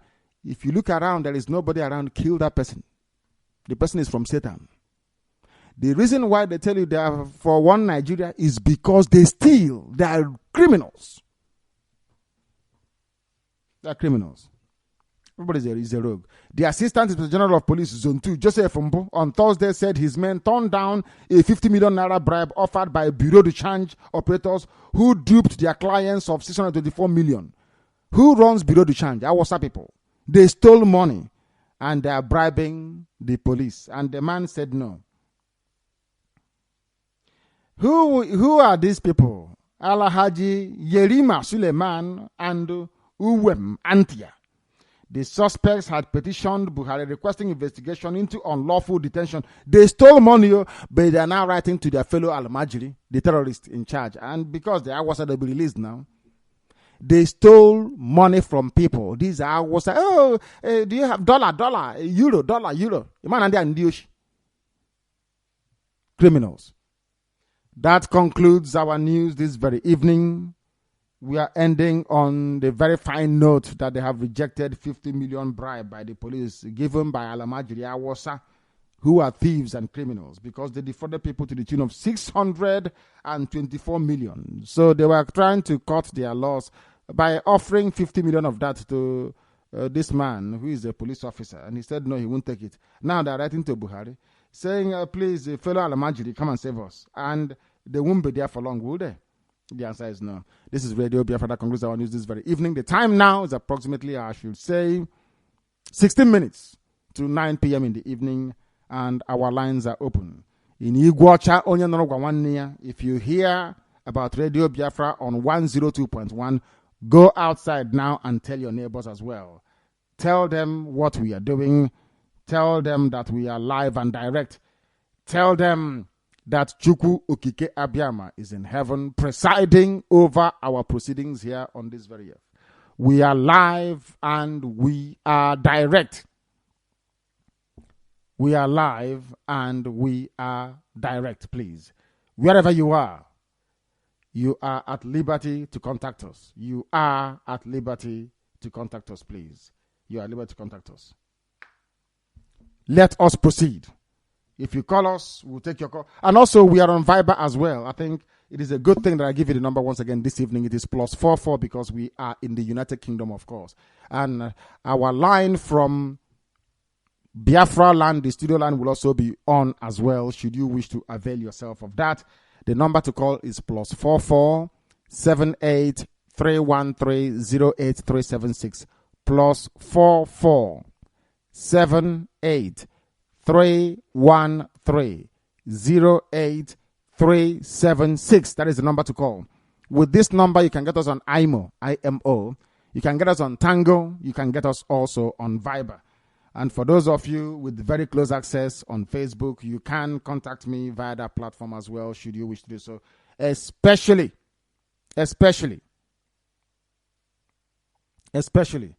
those of you who are holding high office for us.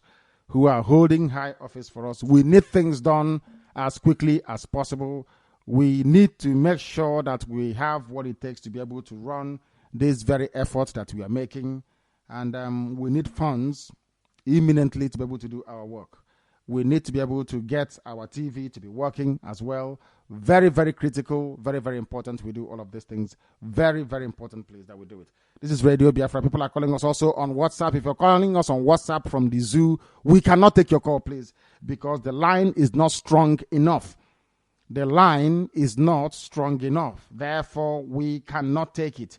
We can't take it. Please, very, very important. Very, very critical, please. Very, very critical. We are also on Viber, as I said. If you call us, we'll take your call. If you're calling us on WhatsApp from outside the zoo, we can take your call. Let us go to the phone line and see who is there. The caller on the phone, can you hear me? The caller on the phone, can you hear me? Hello, Director. Yes, please. Good evening. Good evening to you. What is your name and where are you calling from? The caller on Viber, stay where you are. Yeah, this is... Go ahead. This is Ambrose calling from Italy. What is the meaning of Ambrose, if I may ask you? What is the meaning of Ambrose? Okay. Tell the whole world. I want to know. I want to know the meaning of Ambrose. What's the meaning of it? Hello? Oh. What is the meaning of Ambrose? Director, I am not... hello? I can hear you very well. Ambrose. What is the meaning of Ambrose? I'm asking you. What is the meaning of Ambrose? You said your name is Ambrose. What's the meaning of it? Yeah.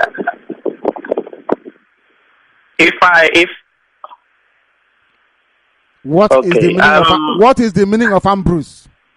Ambrose, we should leave that for another day to debate. If I have to tell you my native name, probably you will not get it right because I'm from... You're from where? I'm from Edo State. Give us your full name in Edo language and I'll pronounce it. Okay. Imadomiyi Ambrose. Imadomiyi Ambrose, is that correct? Yes. Exactly. Yes, you are correct. That is you are better. Correct. Please go ahead. Okay, thank you, Director. Yeah, I've been wanting to speak to you for a long period of time, and I'm so happy today that I happen to be one of your first callers. You're very lucky. Very lucky. Yeah, very, very lucky, of course. Very, very lucky. So I will go straight to the point based on the news analysis that you just given. On the issue of the vice president being excluded or barred, as the case may be, from the national security meeting. Due to your education here on the Radio Biafra, having be teaching us on what it takes to reason. And I think putting reason into action on this matter right now with the excuses given, I think is far below expectation. So it's not really something that one has to be sentimental about, but rather I think the nation already is drifting towards an end that is as you have been prescribing that we are seeing here. Because saying that Osibanjo cannot be trusted with information because he was nominated by Tinubu as part of their reason, it is it is outrageous. I cannot really understand that.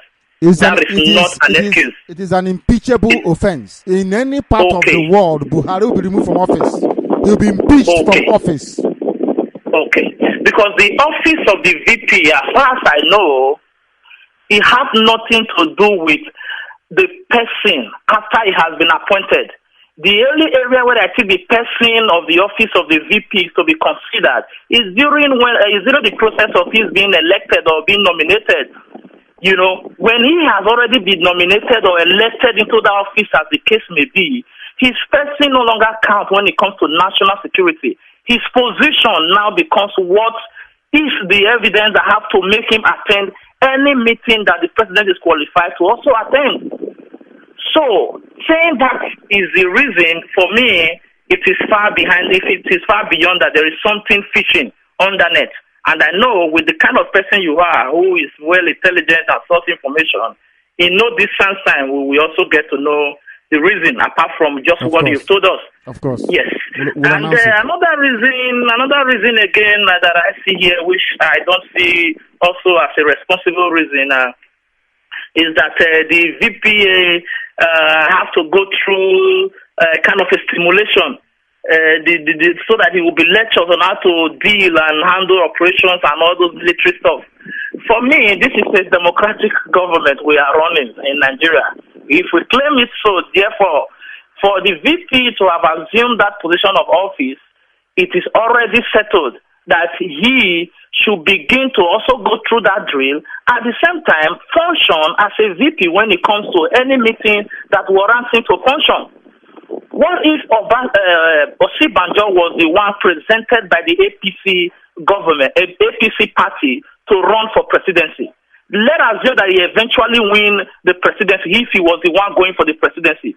Will he now be shut out from the such a high-class national security meeting because he cannot be trusted with information? That is a question. Based on the reasoning you are teaching us on how to reason, this is what I'm reasoning right now. Of course. It's a big question for them to answer. Of course. That is why people come Was Jonathan taking through military drill when he assumed the position of the president? No.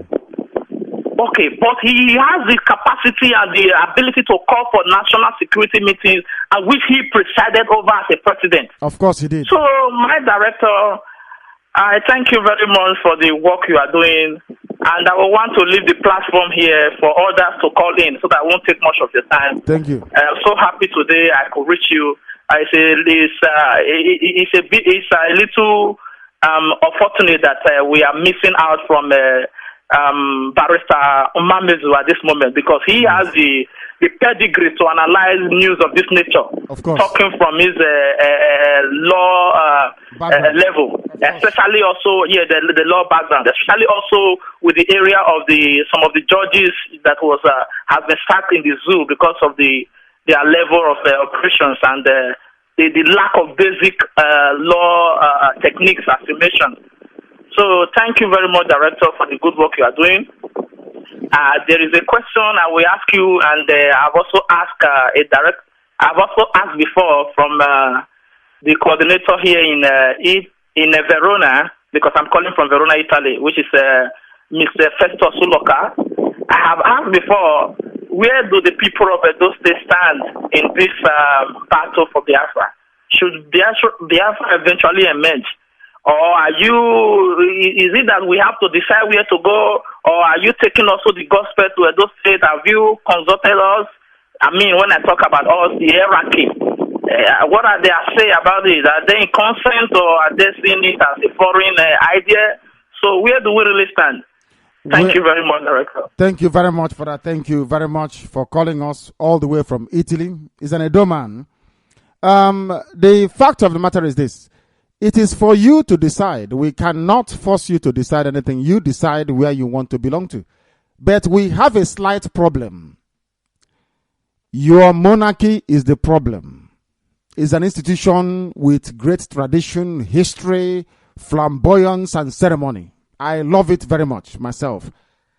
But Biafra is going to be a republic, the same way it was in times gone by. There will be no king, there will be no Eze. There will be no Igwe. Everybody will be equal.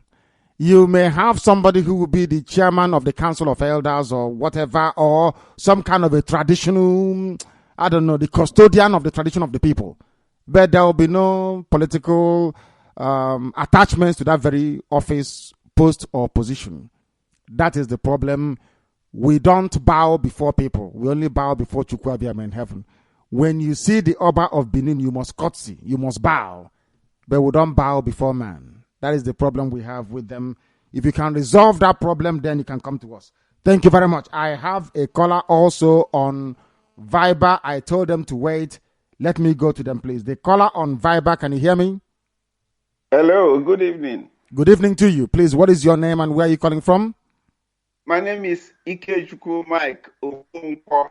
I am from Umunnachi in Dunukofia, local government of Anambra State. I love that name, Dunukofia. My goodness me. I love it so much. Please go ahead. Thank you, Director. I just want to say thank you for all you've been doing for our people.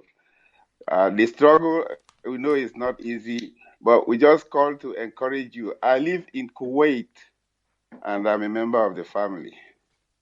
We pray that Chukwu Abiyama will continue to guide and protect you as you carry us to the promised land. You say?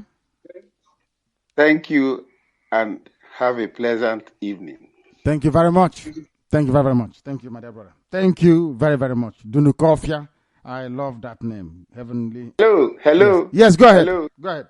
Yeah, there's one other problem. My people in Umunnachi, we find it difficult to receive Radio Biafra. And several times we discussed and they told me they have not been able to get it. Is there any how they can assist us for that area to receive Radio Biafra? They are very eager. They go to Mpo. Some of them go to Okuzo to listen to Radio Biafra. And that is too far for them. If there's anything you can do about it, we can do something, my dear brother. That is why we say if everybody listening in the diaspora, as always, can pay their monthly dues, there is no need for people to come here to say we need relay station. We'll be doing it. After all, it's from the funds that people give us that we do what we're doing. Today, we have restored the Igbo today. It cost us a lot of money. People don't understand that. But I hate to come on air all the time to be talking about funding. You know, I don't want our people to think that this thing just is out of miracle. It just falls from heaven. It doesn't. It costs money and people are funding us. We need everybody to dip hands in their pocket to fund us so that everywhere will be covered. That's what we're saying. Yeah. We are making effort on that. And like I told you, I'm a member of the family. In this case, we are trying to find out what it will cost to get them a relay to that area. I discussed with Chinasa sometime and we made effort. I told Chinasa, go back to Chinasa. Chinasa will tell you the full amount that we need. He knows the figure very well. Go back to Chinasa. If you give us the funds today, you give us 9 days, we'll have it installed there. As simple as that. Go back to Chinasa. Chinasa knows this very well. Go back to him. I have told him. He should know. Right. We said if people can help us to propagate, they should help us to propagate. Nobody can come and say that any of the relay stations in Biafra land that they helped to build it. No. People funded it from abroad. It's abroad. It's diaspora that is paying for everything. Diaspora pays for absolutely everything. People at home listening, they hardly contribute to what we are doing because it's a very, very horrendously expensive work that we are doing. We need to equip a relay station. We need to get, it's too much. I don't want to explain what we do. It's very, very expensive. I don't want us to be coming on air and talking about this. So we can spread this gospel everywhere. All right. Thank you very much once again. Thank you, my dear brother. Thank you very much. I'm a Chukwu Okike Abiyama be with you. We are going to the phone line. They cannot allow us to rest. They must come to us. And let us go to them as well, please. The caller on the phone, can you hear me? Yeah, I can hear you clearly. Thank you. What is your name and where are you calling from? My name is MAZI NNAMDI KANU. I live in Igbo, but presently I'm not calling because I'm calling from the US. I came for the conference. You're calling from the US? Yes. Okay. But I live but I came for a conference here. Okay, wonderful. And you're listening. Which part of the USA are you in? Which state are you in America? I'm in Atlanta. In Atlanta, Georgia. Thank you very much. Please go ahead. Yes. I want to thank you and congratulate you for the wonderful work you've been doing. I was listening to all the analysis you're doing today. Oh my goodness, we have lost him. He's calling us from Atlanta, Georgia, and we have lost him. I don't know why that is the case. We've lost him. Let's go to the phone line again. The caller on the phone, can you hear me? Hello, sir. Yes, please. What is your name and where are you calling from? Yes. I'm Ikachuku, and I'm calling from Port Harcourt, Igbo. From Igbo, not Port Harcourt, please. Igbo is the name. Go ahead. We are listening. Go ahead. Okay, sir. So I just want to say that I'm very, very much excited with this program. I've been trying to get it through the other frequency, the 88.0. Yes. We are now on 102.1. We are on 102.1. Okay, sir. So I just want to say that I really like. I'm really enthusiastic about this Biafra thing, and I wish that all could really come together so that we can fight for, because we've really been oppressed by all this all these zoological republic of Vietnam, and it will be very, very, very, very good for us to come together, no matter where we are from, different parts of the area. That the Fulanis have done a lot of things about us, that change our names from Naija Delta to this and that. All those things are like blunders that our fathers made. We have lost him. I don't know what is going on. I don't know if they're deliberately cutting calls coming in here or not. I don't know. He's from Igbo. We are uniting the family of Biafra. Everybody is coming together. If you know the wrong I did, you tell me, so I will apologize. I've apologized to Calabar people for the mistake that I was born Azikiwe did. It's not my fault. But if you see people from Eyoeta's place, you apologize to them. That is how you build strong family. Not on false foundation. If you've offended me, you apologize to me. If I offend you, I apologize to you. We come together, we build one strong, happy family. We move ahead. If you want crude oil every morning as tea, you can go to the well and pick it up and drink. Right now, you can't drink it, can you? Because Sanusi, Lamido Sanusi is there. Because Dangote is there. Things are so bad, they even want to take our oil and gas to Lagos. So Lagos can say they are also oil producing. Please, let's open our eyes. The caller on the phone, can you hear me? Yeah, I can hear you clearly, Barreto. Thank you very much. Please, your name and where you're calling us from? Yeah, my name is Wonjichi Elijah. That's name. I'm from Born State from Enigba local government, but I stay here in Anambra State at Onitsha. Thank you very much. So I've been listening. Yeah, I've been listening to your program all this while. It's not quite long that I joined. It's just last month that I started listening to this station.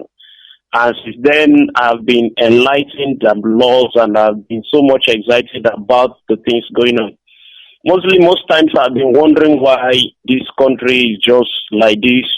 But thank God of a truth that I don't know that God is really preparing somebody, and the system at which this country and these people can also be made glad again. I am fortunate to be at this Yoruba stage, most of them like Oyo and also Lagos, and have seen the things that is going on, how even the people, the Igbos, so-called Igbos there are living. I wonder whether they think at all. Most times I used to go annoyance to myself, comparing to what most Igbos are passing through, yet they still no find any reason to, come back to their senses. Talk of Lagos, I was so glad to hear the news this evening now that people in Lagos are protesting that both people should go back to their communities and develop or whatever. So I've been in Lagos. I just came down to Onitsha some months ago. So I watched what Igbo people are doing there in terms of building You will see person go to just, it's a water area. You just buy land, start filling that. But your own village, there is no house there. So I don't know how people do reason. None of them used to think whether even the people, their so-called brothers, whether they live fine or not. So I'm so grateful and I'm so glad to hear that Biafra is coming to existence and people's freedom be restored. So I pray that God will strengthen everyone that is involved, even you, because there is no fellowship without a leader and there is no leader without followers. So God will really strengthen you. The Chukwuabama continue to strengthen every member of the IPOB and every Biafran members. And so shall it be. He said, well spoken. And thank you very, very much for that. This is Radio Biafra. We are not only live, we are direct, and Chukwu Okike Abiama, who happens to be in heaven, is the one presiding over these proceedings that you're witnessing on this very earth. Therefore, go and spread this very gospel. Go and tell friends and family.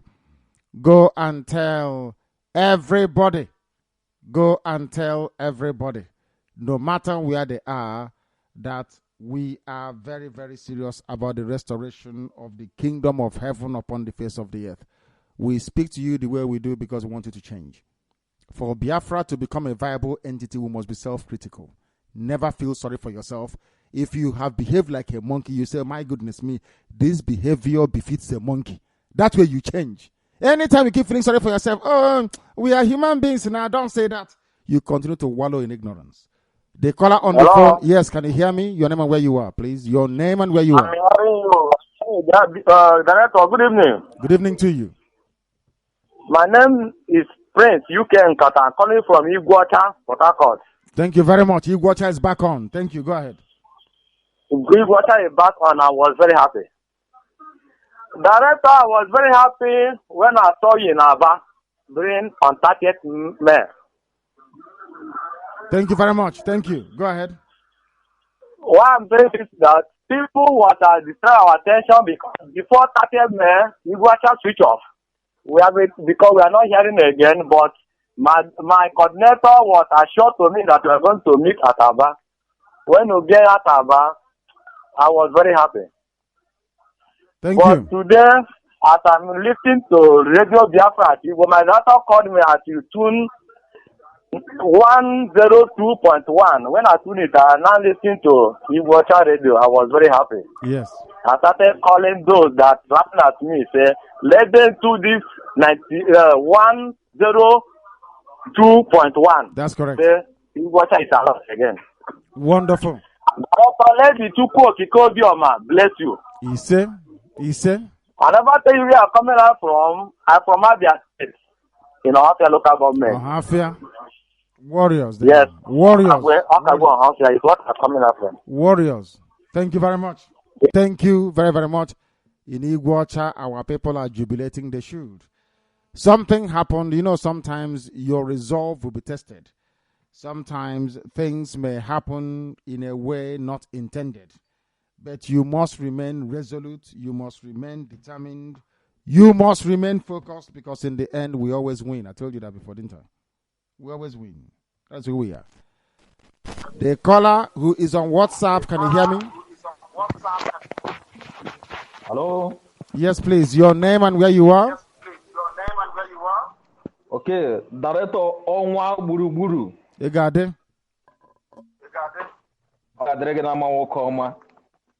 Thank you. Please. Drop like message in Skype. I am the person that dropped message for Skype for you. I get many messages. Ago, I think. I get many messages. Thank you. Please. What is your name and where are you calling from? Okay. My name is Ugochukwu Osondo Awike. Thank you. Ugochukwu Osondo Awike is my name. So thank you very much. I'm here by telling you that. And where are you calling from? Where are you calling from? Yes, I'm calling from Senegal. First of all, I'm calling from Dakar, Senegal. First of all, I want to appreciate the good work. Are you hearing what I'm saying? It's like you are I can hear you very. I can hear you. You're calling me via WhatsApp from Africa with rubbish infrastructure. I can hear you. Please go ahead. Okay. I'm here to appreciate the good work you are doing for Biafrans. For we to know that the time has come for we to appreciate our land, the land of sun and what do you call it? So I'm very, very happy. I must tell you that I'm very, very happy. I grew up in River State, and I have to tell you that about our brothers in River State. I think we don't need to. Our brothers in River State, they have to know in Igbo or what they call them. They have to know that we don't need to beg them in this situation, because what is going on in Nigeria, we all have been passing through of such bullshit from these Hausa people, and who believe to come back and kill everybody that is in that zone. Everybody fly.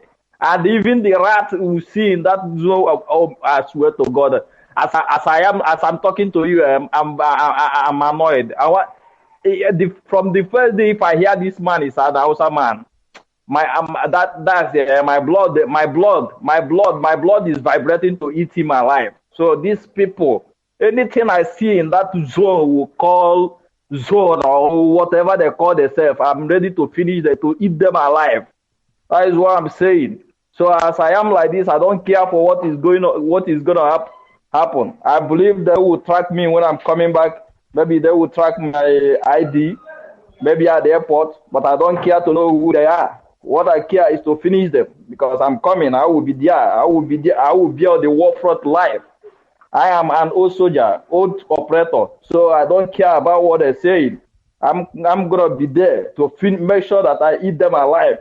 So they have to be hearing what I'm saying, whatever place they are. Whosoever they call them, what is the name of the president? I don't care to know his name.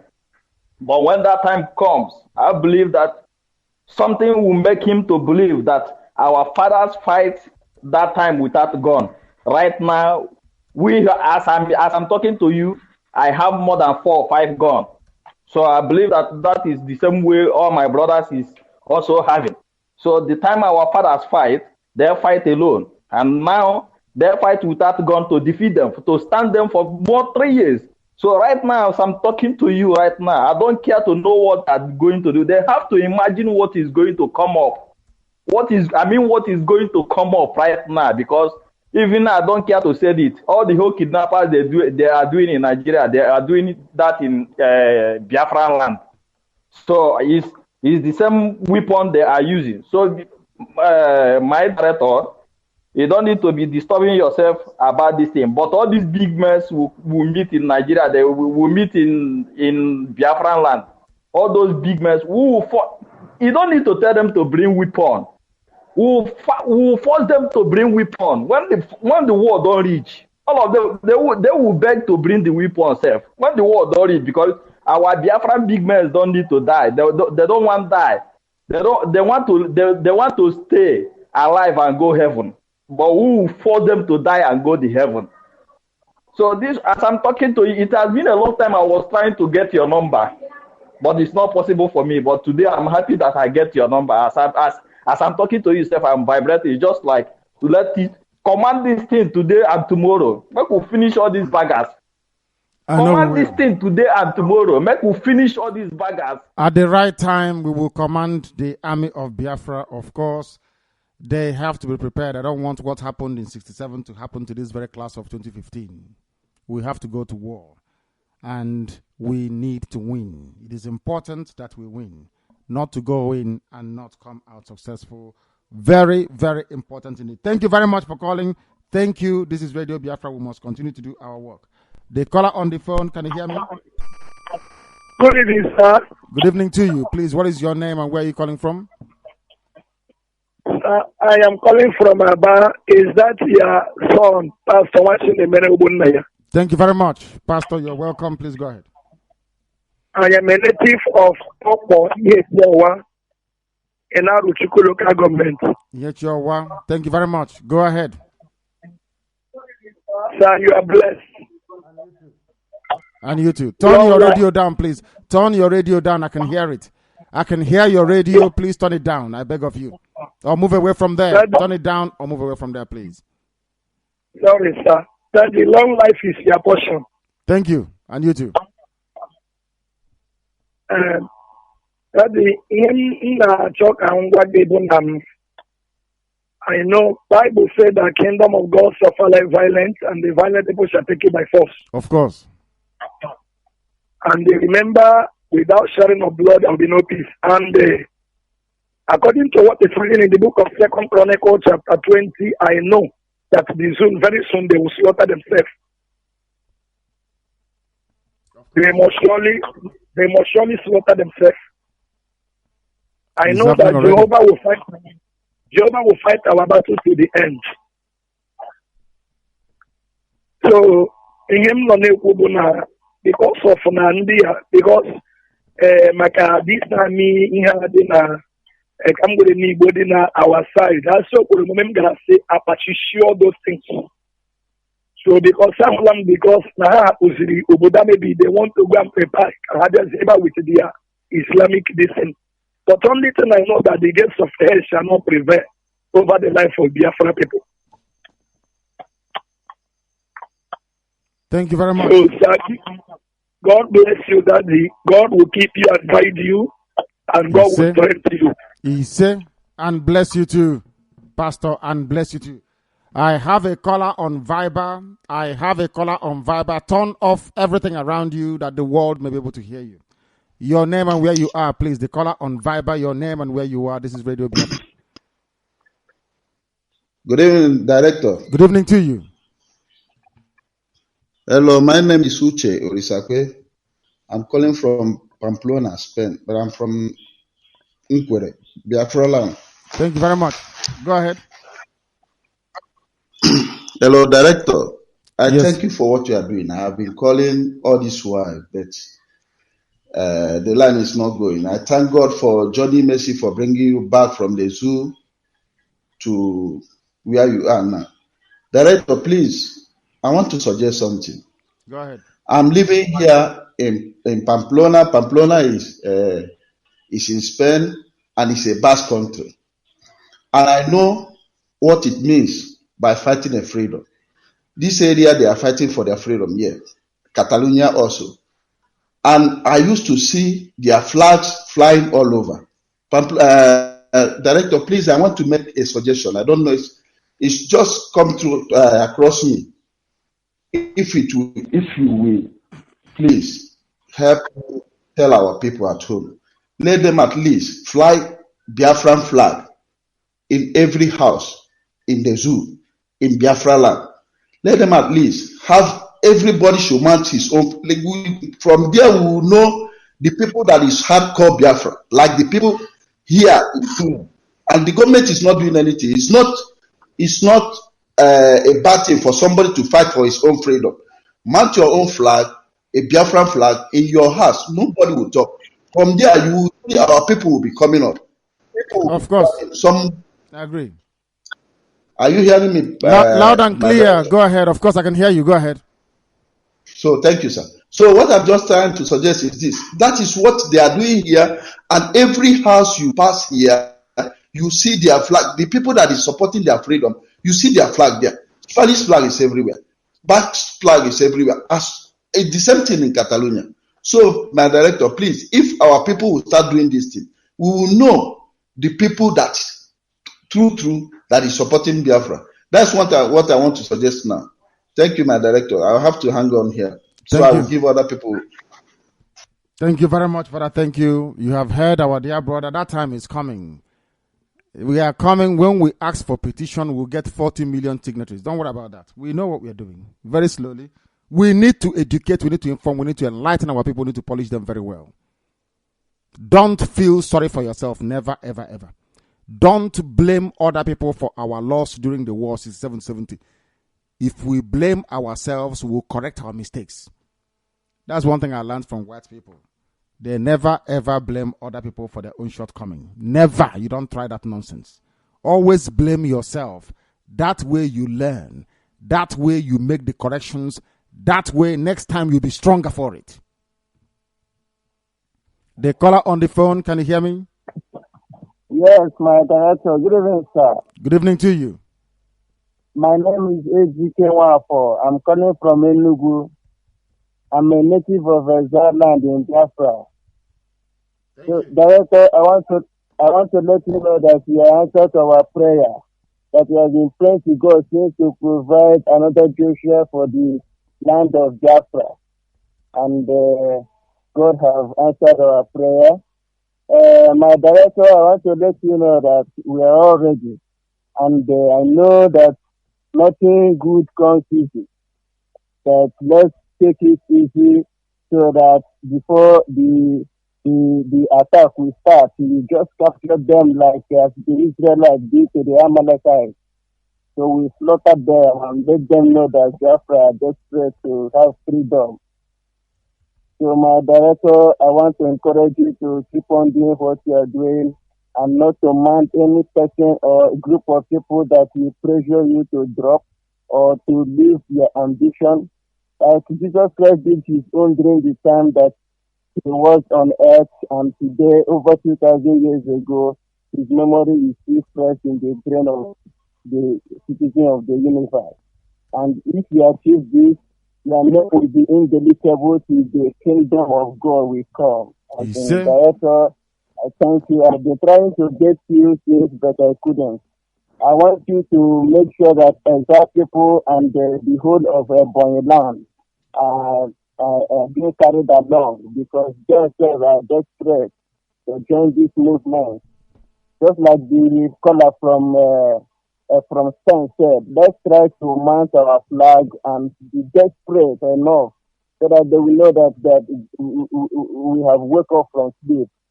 And those are our brothers at Igbo and some of Indigenous and ethnic people. We'd like to carry them along so that they will know that we are fighting for their freedom, because they may be panicking that after this movement that we keep them as a slave. We like to let them know that we are fighting for everybody, not to have our own destiny and keep them as a slave. Thank you, my director. Thank you, my dear brother. Thank you for your call. I welcome it, I cherish it, and I love it. Thank you very, very much indeed. This is Radio Biafra. There are those who are accustomed to calling us all the time. I want you, please, to allow those that have not called us before to try and call us today, please. Allow those who are not used to calling us to try and call us today, if you can, please. Because there are millions of people trying to get through to us. If we get your support in those millions, we don't have any problem. We can never come on air again to talk about any funding. We want to flood everywhere with media and our television as well, please. We need funding to do so. The caller on the phone, can you hear me? Yes. Good evening, Director. Good evening to you. Please, what is your name and exactly where are you calling us from? My name is Onyechi. I'm calling from Amakoya in Kiriru. Thank you. Onyechi who? What is your father's name, please? We need your surname. Onyechi Oka. Thank you. Thank you. Go ahead. Sir, since last week, 2 weeks ago, we haven't received Radio Biafra this time. Where? We Radio Biafra is on in Owerri. I need confirmation, please. Gift. I need confirmation. If Owerri. Hold on. Where are you talking about? Are you in Owerri? Ikedru. When did you stop hearing it, please? Because we are on. Go. Have you been to 102.1? No. Go to I've checked that one. That one is faint. It's not loud. Then you turn the volume up. We are on 102 CHK 102.1. CHK 102.1. And may I also suggest to go and get a world receiver radio, because the whole of Owerri is covered all the way to Ihiala. We know that for sure. From Omuagwa to Ihiala is covered. So Ikedru should also be covered from where our transmission station is located. So go and get what is called a world receiver radio. Once you get it, you'll be able to get us, because they make better radio than most people. Go there on the FM dial, you will find us. And I must thank you very much. And also, of course, subject to funding, we can keep upgrading our stations so that everybody everywhere will be able to receive it, please. The caller on the phone, can you hear me? I need people to speak like a human being. You're talking like a woman. The caller on WhatsApp, please, can you hear me? What is your name and where are you calling from? Yeah, okay, this is Jerome Shimbiko. I'm calling from Harlow in England. Hello in England, thank you very much. In Essex, is that correct? In Essex, yes. Yes, Jerome, thank you very much. Thank you, please go ahead. The caller on the phone, stay where you are. Jerome on WhatsApp, continue, please. Yeah, I want to comment on the demonstration about the Yorubas in Lagos. What I want to say about that is, I think Lagos used to be former Nigerian capital, and it's all the whole Nigeria that developed the Lagos, or with Nigerian money, whatever, everybody developed Lagos. Now, the Yorubas are trying to tell us that now it's a Yoruba land. The same thing we see happen in Abuja. And every day, when I listen to RadioBiafra, I see the more reason to believe that Nigeria can never work. And even to confirm the reason why it said Africans are baboons and monkeys. Because if, for example, most of people that have invested money in Lagos, they didn't even make that money in Lagos. So even me included, I have a house in Lagos. The money I make somewhere else is what the money I used to build in Lagos. So in every civilized nation, people like in England here, they like people from Qatar, for example, coming here to buy their properties, things like that, investing in their country. They protect them. People from Russia and every other places. But it's only in Africa that you see somebody coming. I have many friends that I know that make money abroad, not in Nigeria. They now bring the money back in Lagos, buy a land of 100 million, build a house of 200 million, buying all sort of land, developing that places. Now somebody will wake up and say, "Oh, no, this is our place. You need to go back." Instead of even encouraging them to bring more investment in your own territory, you are trying to tell them to leave this place. So this when you say about Africa being monkey and baboon, this also confirm that, because Lagos is a former Nigerian capital built by every Nigerian. Now somebody now wake up and say, "Okay, Igbos," and they're telling us, is it only Igbos that is living in Lagos? How about other foreigners, even Indians, Chinese? Chinese are everywhere in Lagos, even more than Igbo people now. Indian people are everywhere in Lagos, investing in Lagos, buying land, but they don't care about why? Is because they are not the same people like them. But it's like we and Yorubas we are fighting one. I don't know what to say. That's why everything about Igbo people, they are concerned more about Igbo people, not about the Chinese. Chinese is taking over Lagos, Indians are taking over Lagos, but they don't care. But they only care about the Igbos. So this is my own comment. And I don't know, this is a good lesson for Igbo people as well. All of us, even including me, investing in Lagos instead of investing in our own place. Continue to invest. Look at Abuja, the same thing now. We are developing Abuja. Abuja is a capital of Nigeria, according to them. Everybody is developing there. Tomorrow, some people some indigenous in Abuja will wake up and say, everybody must leave Abuja.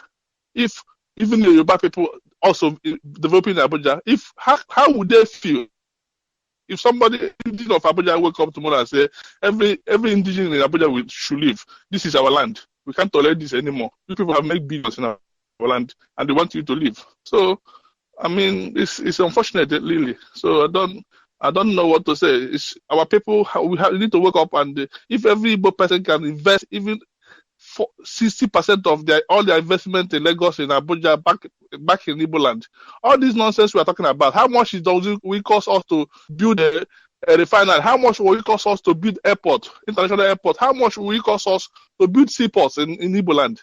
Even our governors too. But I don't know what all these things, they don't care about it. They don't even listen. All they care about their own pocket, their keys, and all the rest of it.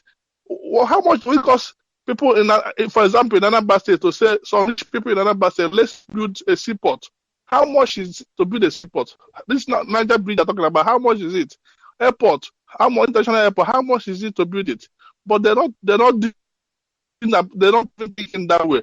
Not that they want to go to Lagos before they travel abroad. They must travel to Lagos. How many people have died going from from east to Lagos so that they'll be able to make travel. So, I mean, it's unfortunate. Very, It's unfortunate. very unfortunate. Extremely unfortunate that people don't understand this, that people cannot comprehend, people cannot reason their way out of this mess. Calabar is there. Iguacha is also there. They built an airport in Asaba. They said it's international airport. No flight is coming in there. Everything is Lagos-centric. Everybody has to go to Lagos. That filthiest city in the world. If you doubt me, go and check. Thank you very much, Jerome Chimbiko. Thank you very, very much. One of our staunchest supporters from the beginning. One of the very strongest from the beginning. The caller on the phone, can you hear me? The caller on the phone, can you hear me? They cannot hear me. The line is playing up. Perhaps they could not hear me. They were unable to hear me. We are going over to our other line as well, please. We have 2 lines in progress, 2 lines that are working. The rest are new media platforms. I thought I had somebody on Viber before. Are you still there? The caller on Viber, are you there? The caller on Viber, are you there? No, they cannot hear me. They cannot hear me. Therefore, we go over to the telephone line. The caller on the phone, can you hear me? Yeah, good evening, sir. Good evening to you, please. What is your name and where are you calling from? Yeah, my name is Simon Onyebichi Amadi. And where are you calling from? I'm calling from Aba. Thank you very much. Go ahead. Yeah, I'm grateful for this Biafra movement. Thank you. So, Kamji Bosopoga Naigu, Anna Mekele Chinekena, Oyamaka Biafra Niko. You see? We thank him. Ka isi wee ka ọ na-aga n'ihu. Ana m asị Chineke na-agba unu ume ka ihe niile wee na-aga na ntụziaka ya. Ise? Oge ọ nọdụrụ ọba ekele Chineke na-ada tụ na-eburu ihe gaa na stadion. So Chineke na-adara etu unu na-eburu ya gaa na ụlọ chọọchị ya mee ka ihe niile ka o wee gaa ọfụma. Ana m asị ka Chineke na-agba unu ume n'aha Jizọs. Ise. Thank you very much. We are also on +44 78313 08376. We are also on that very platform. If you call us, we will be able to take your call. If you call us, we shall take your call. The caller who is on IMO, can you hear me? On IMO, can you hear me? Yeah, I can hear you. Thank you. What is your name and where are you calling from? 7831. They're not paying attention, are they? Not paying attention. Very sad indeed. The caller on the phone, can you hear me? Yes, good evening, sir. Good evening to you. What is your name and where are you calling from? Yeah. If I hear noise on the background, I will cut you off, as I said before. They're not paying. I don't like people who don't pay attention. I love people who are attentive. They are more disciplined. If you call Radio Biafra, I don't want any noise on the background. If I hear it, I will disengage you immediately. Good evening, sir. Good evening to you. Your name and where you are.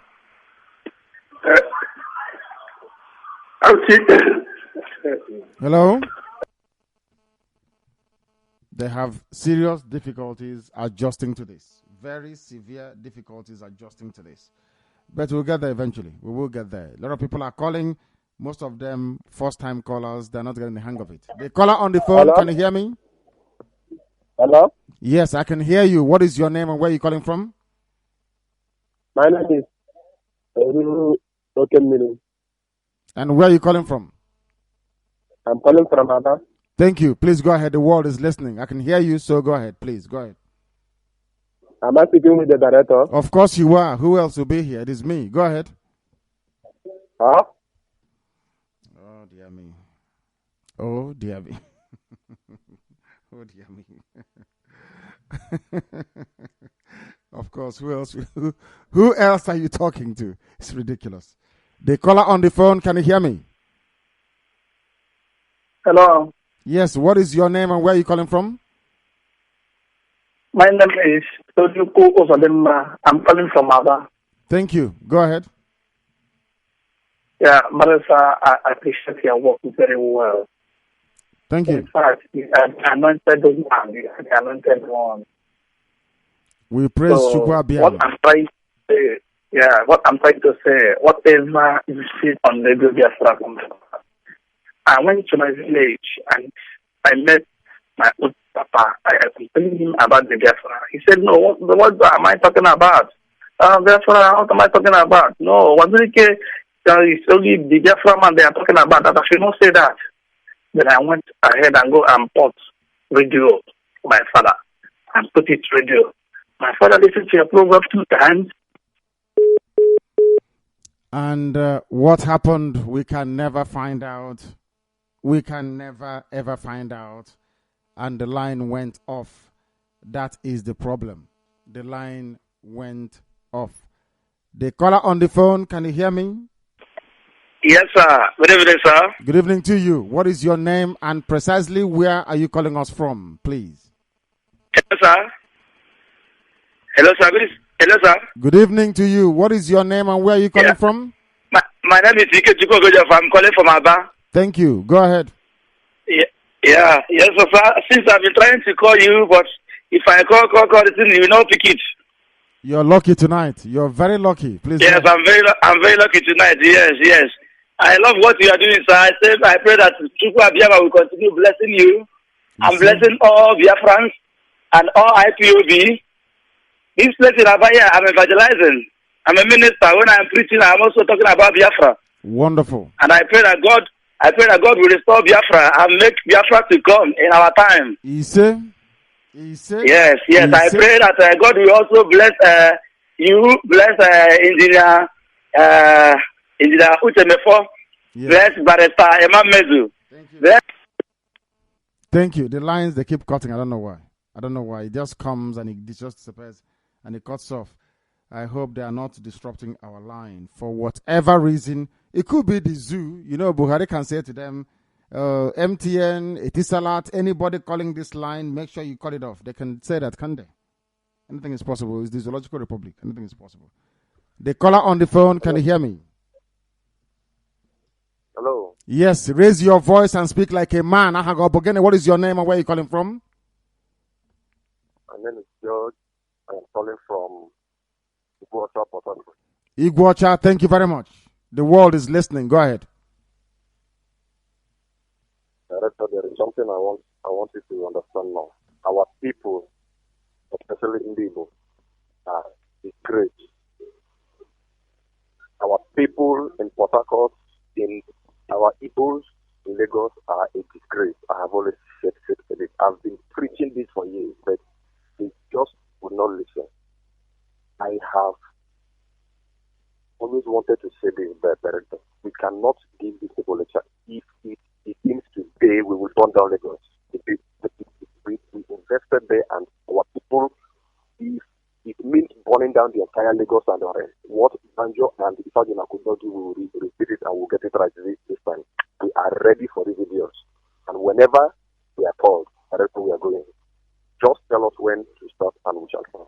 It's becoming too much of Yoruba and also in this part of the world.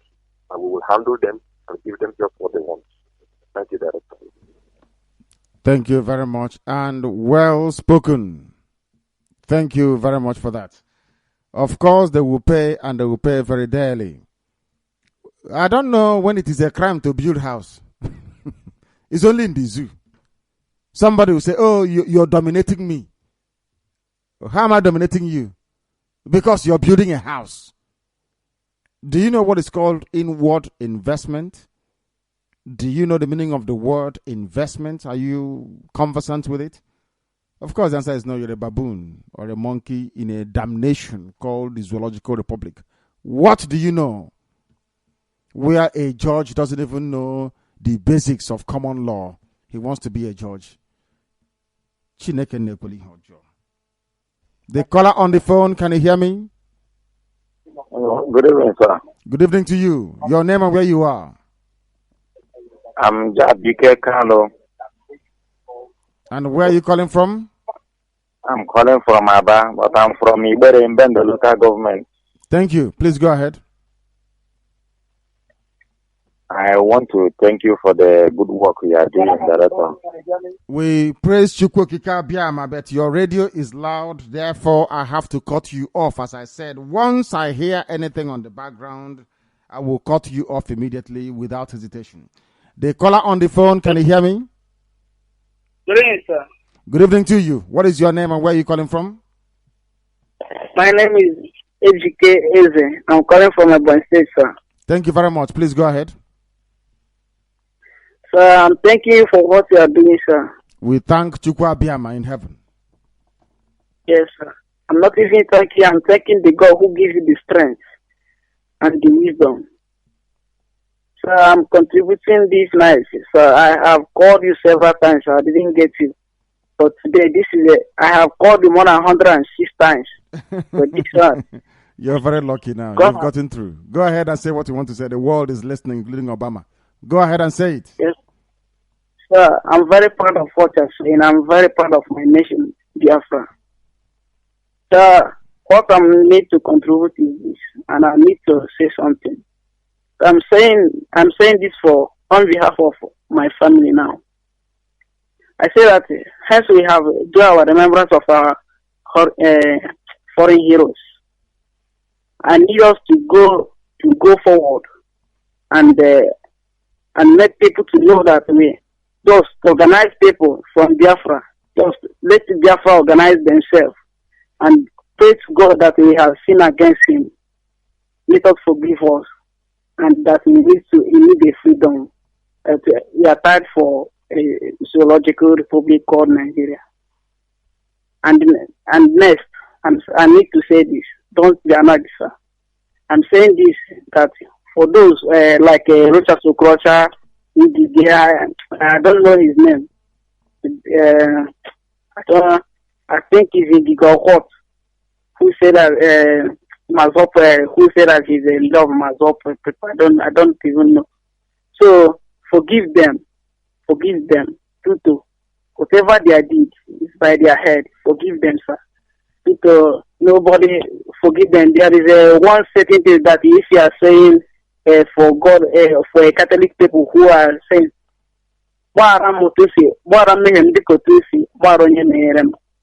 so you understand what I'm saying. So forgive them. Yes, forgive them. So the next one that we should go forward and pray hard before we get in it. Due to at night yesterday, the dream that I have, and I really know that Biafra is coming. I really know, and I'm very happy. That I'm very proud of this. I'm more than just whatever I need to do now. I will do. The main problem is the way I am now is very. I'm under somebody. If I'm in my father's compound or not, I have even joined the army soldier or Biafra army. But now, by the God grace, whatever I'm waiting for is anytime, any day it starts, I will get up and restore my nation. As in, exactly what I'm saying is continue doing your work.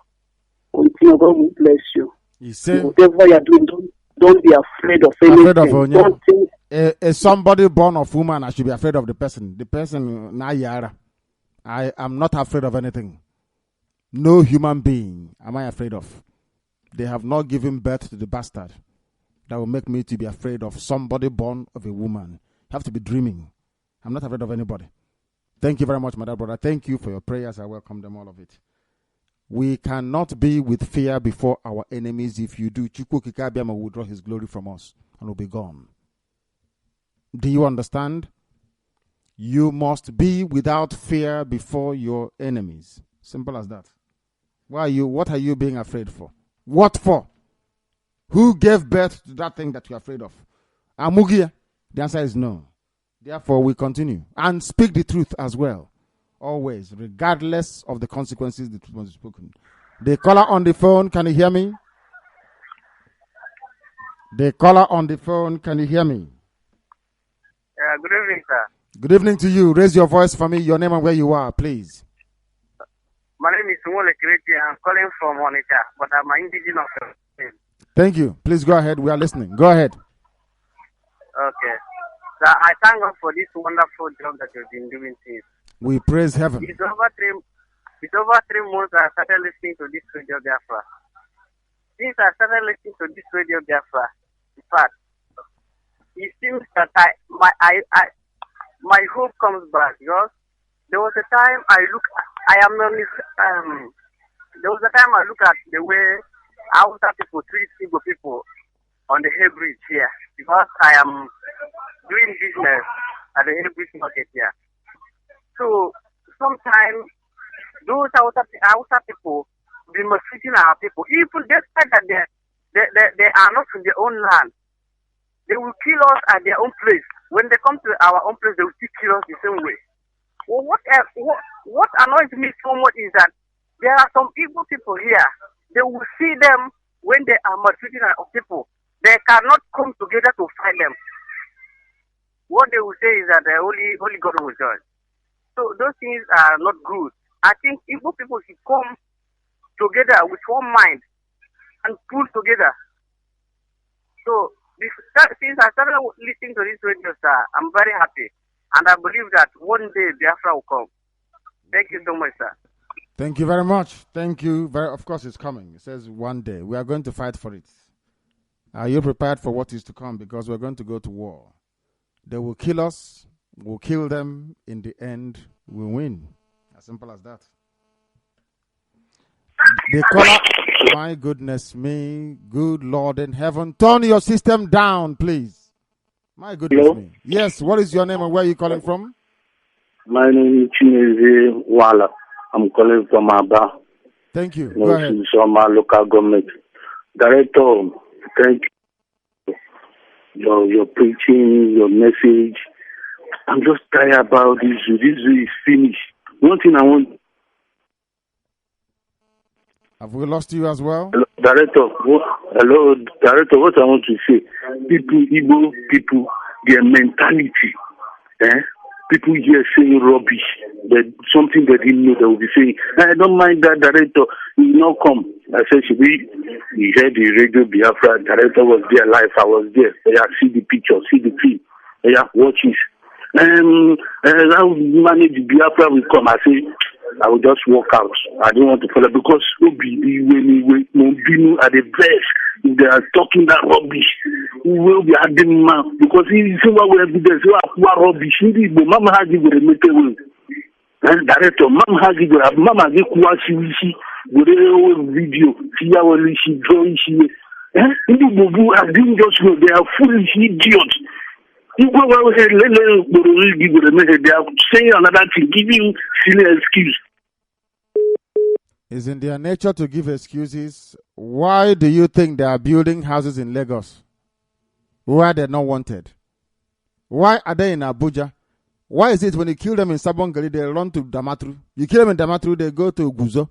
You kill them in Guzo, they run to Kafanchan. Igbo like Kafanchan, Jesus Rugawa, Dawara. You kill them in Dawara, they run to Adamawa.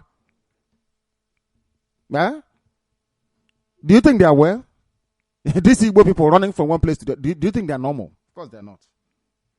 If they were, they won't be Igbo after all. The caller on the phone, can you hear me? Hello. Yes, what is your name and where are you calling from? Honorable Director, my name is Ethan. I'm calling from Enugu. Thank you. What is your full name, please? What is your father's name? My own full name is Ejob. My son name is Ejob. Thank you. Please go ahead.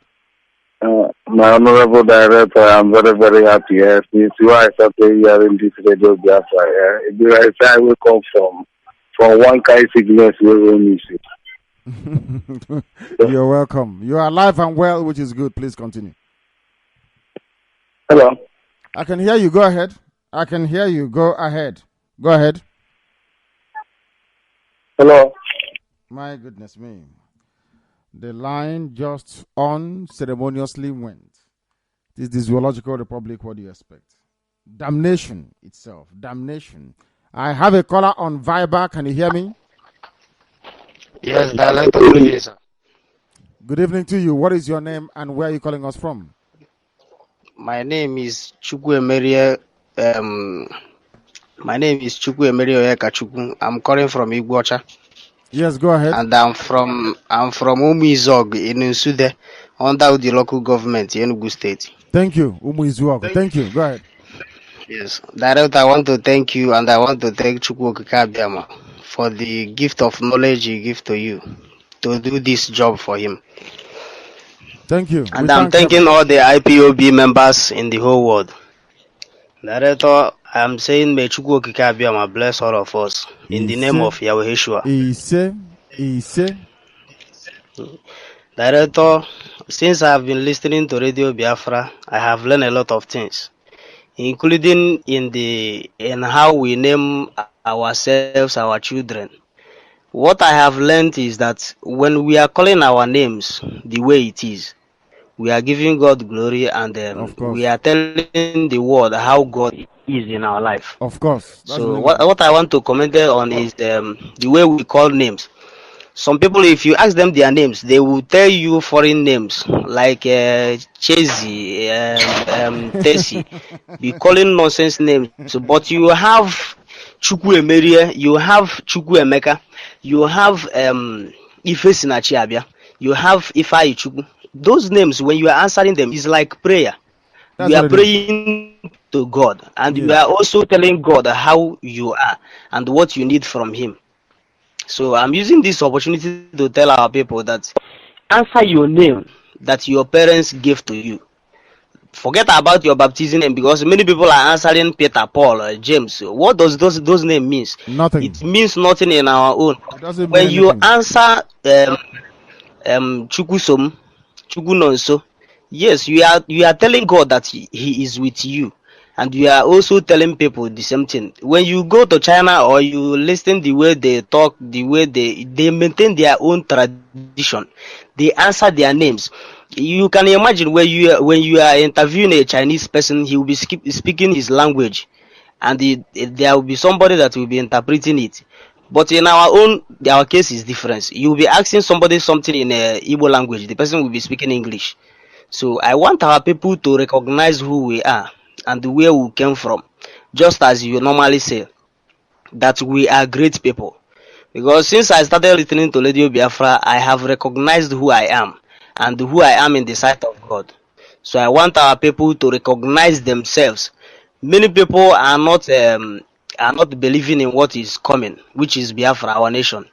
I want to use the opportunity to tell people that this is exactly what God needs from us, because we are not doing the things He needs from us. So let everybody wake up. Let every Igbo, both our brothers everywhere in the whole world, wake up and join this struggle, so that in the end we will serve the Lord in our own country, in our own land. Because I know that Chukwu is with us. I pray, may He bless us and bless our land. In the name of Yahweh. Thank you very much for that. From the name we bear, I even know there is no name like James in Hebrew. Are you aware of that? They said the gospel according to St. James. There is no James in Hebrew. Are you aware of that? I'm not sure you know. This is Radio Biafra. If you're joining us for the very first time, some say we are controversial, and I say to them, no. If you come to where there is cockroach under darkness,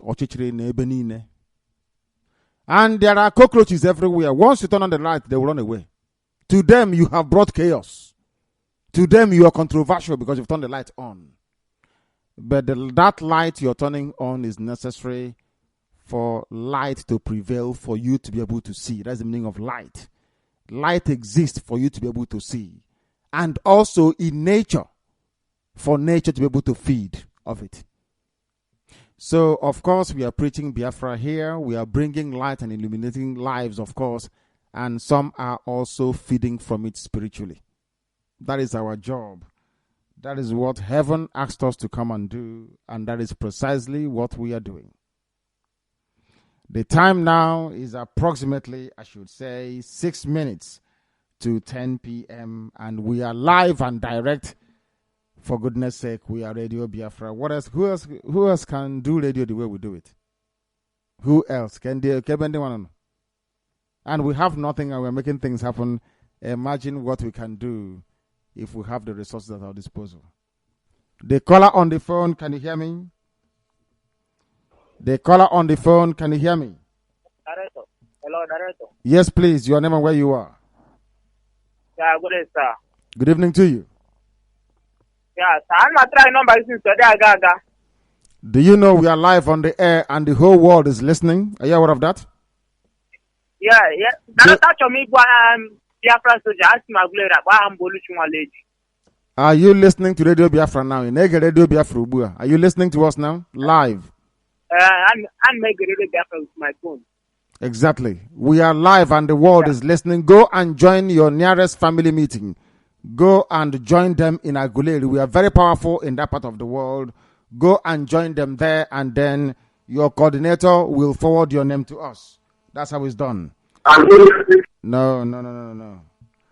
If we take your call, I don't want to hear any noise. Any noise, and you will be summarily dismissed.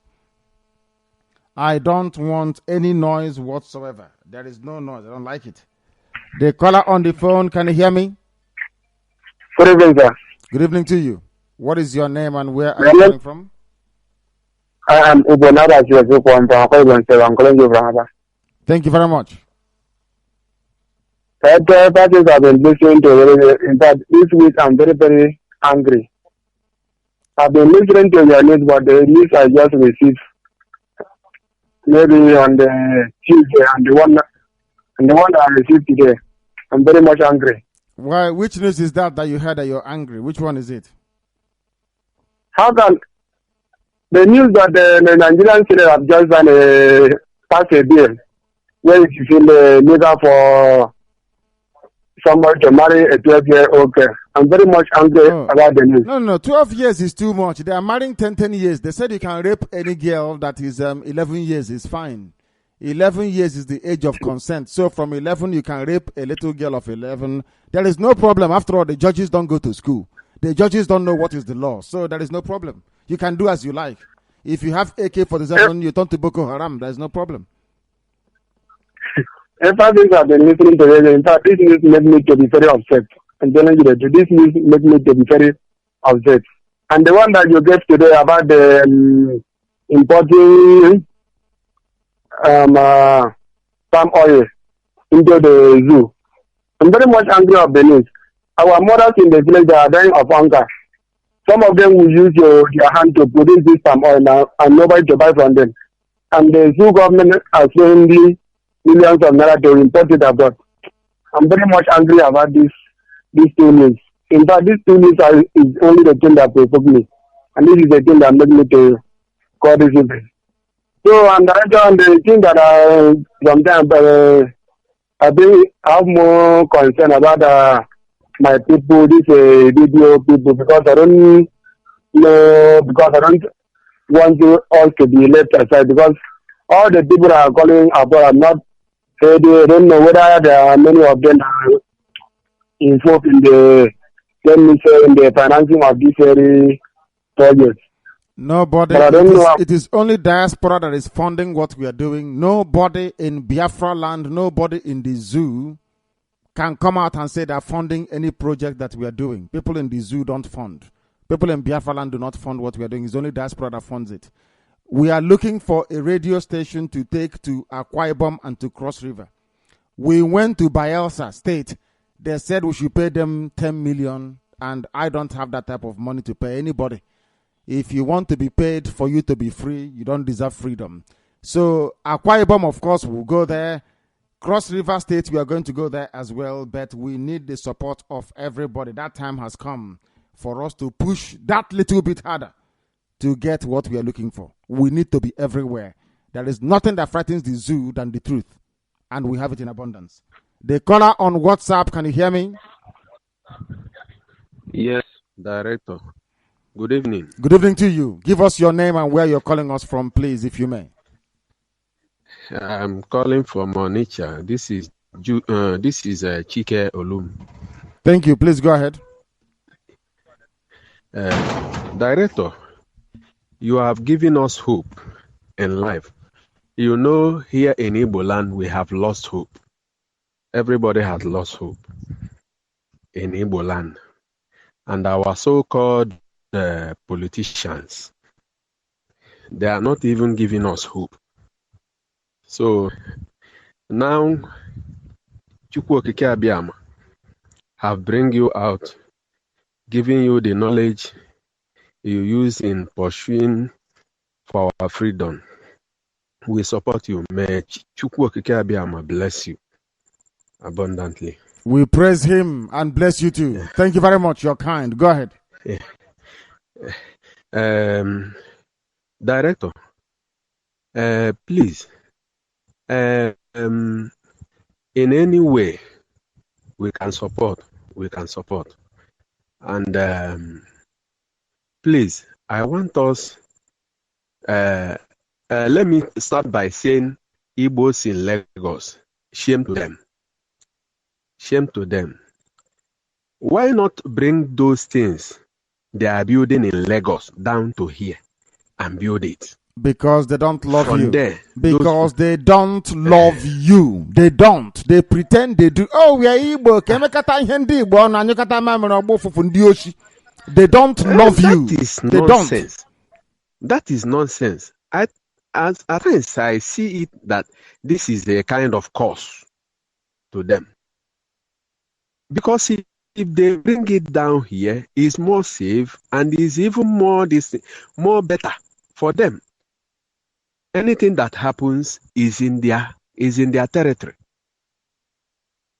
So, Director, please, if it is help, let them come down to our own land and build whatever they want to build. Because if it is like that, these people wouldn't have the gut to be doing all this thing they are doing. So, Director, thank you and thank you very much. We support you. May Chukwu Okike Abiyama bless you abundantly. He said, thank you very much, my dear brother. That was also on WhatsApp and very strong, and it held. It held, which is quite fascinating. We continue with the time now standing at exactly 2 minutes past 10 at night here in the United Kingdom. This is Radio Biafra. We are live and direct. The caller on the phone, I wonder if you can hear me. Hello? Yes, please. Can you hear me? Hello? Hello, my director. Good evening, sir. Good evening to you. What is your name and where are you calling from? My name is Uchechi. I'm calling from Igbo, Port Harcourt. What is your, when I ask you your name, you give me your full name. I presume that you have a father. What is your full name, please? Love, yeah, what you're doing. What is your full name? When you call Radio Biafra, you give me your name and your father's name. Can't you even see in the Bible, they say this is this person, the son of Zebedee. This one is David, the son of Jesse. People don't know where we got that from. Some idiots will come and say, oh, I should prove to them the link between Biafra and Israel. I said, because we know you by who your father is. That is why, even in the scriptures, they will tell you who your father is. This is the son of this person. That is the meaning of Ben, B-E-N, the son of.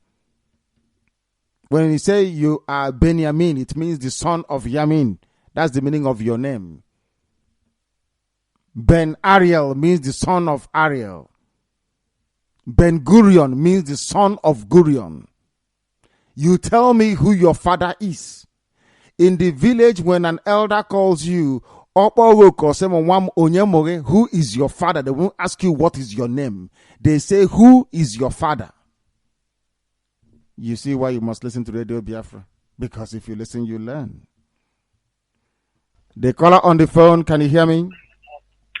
Yes, good evening, sir, my director. Good evening to you, my dear brother. Please, your name and where you are. My name is Chukwu Nemeka. I'm from Onitsha. Chukwu Akan. Owa hone ndi mozi nunka neligwe habu. Hey, my goodness me. I love that name. Please go ahead. Everyone, go ahead, please. Go ahead. Director, you see, one thing I will tell you is that God is with you. Thank you. One thing is that if people are not informed, they will be deformed. You have done it by giving us the proper information, and that information is the greatest access. Because there is a time in this life, we all, especially the people of Southeast, we lost hope. We lost hope entirely. In fact, we thought that the war had come to an end on our side because nobody to tell us what to do, nobody to help us. But thank God that today somebody like you is there, enlightening us, opening our eyes and mind, especially those that there is nothing in their heads. Thank God for you. For I know that with you there is a hope. Even there are some people that Lord, because of you and the activity that is going on, their hope is alive. They hope that one day those things they fought for, they will be alive to see it. Even if they didn't see it, their children will see it. And I pray that God of Israel, God of Igbo land, the Tupabiama,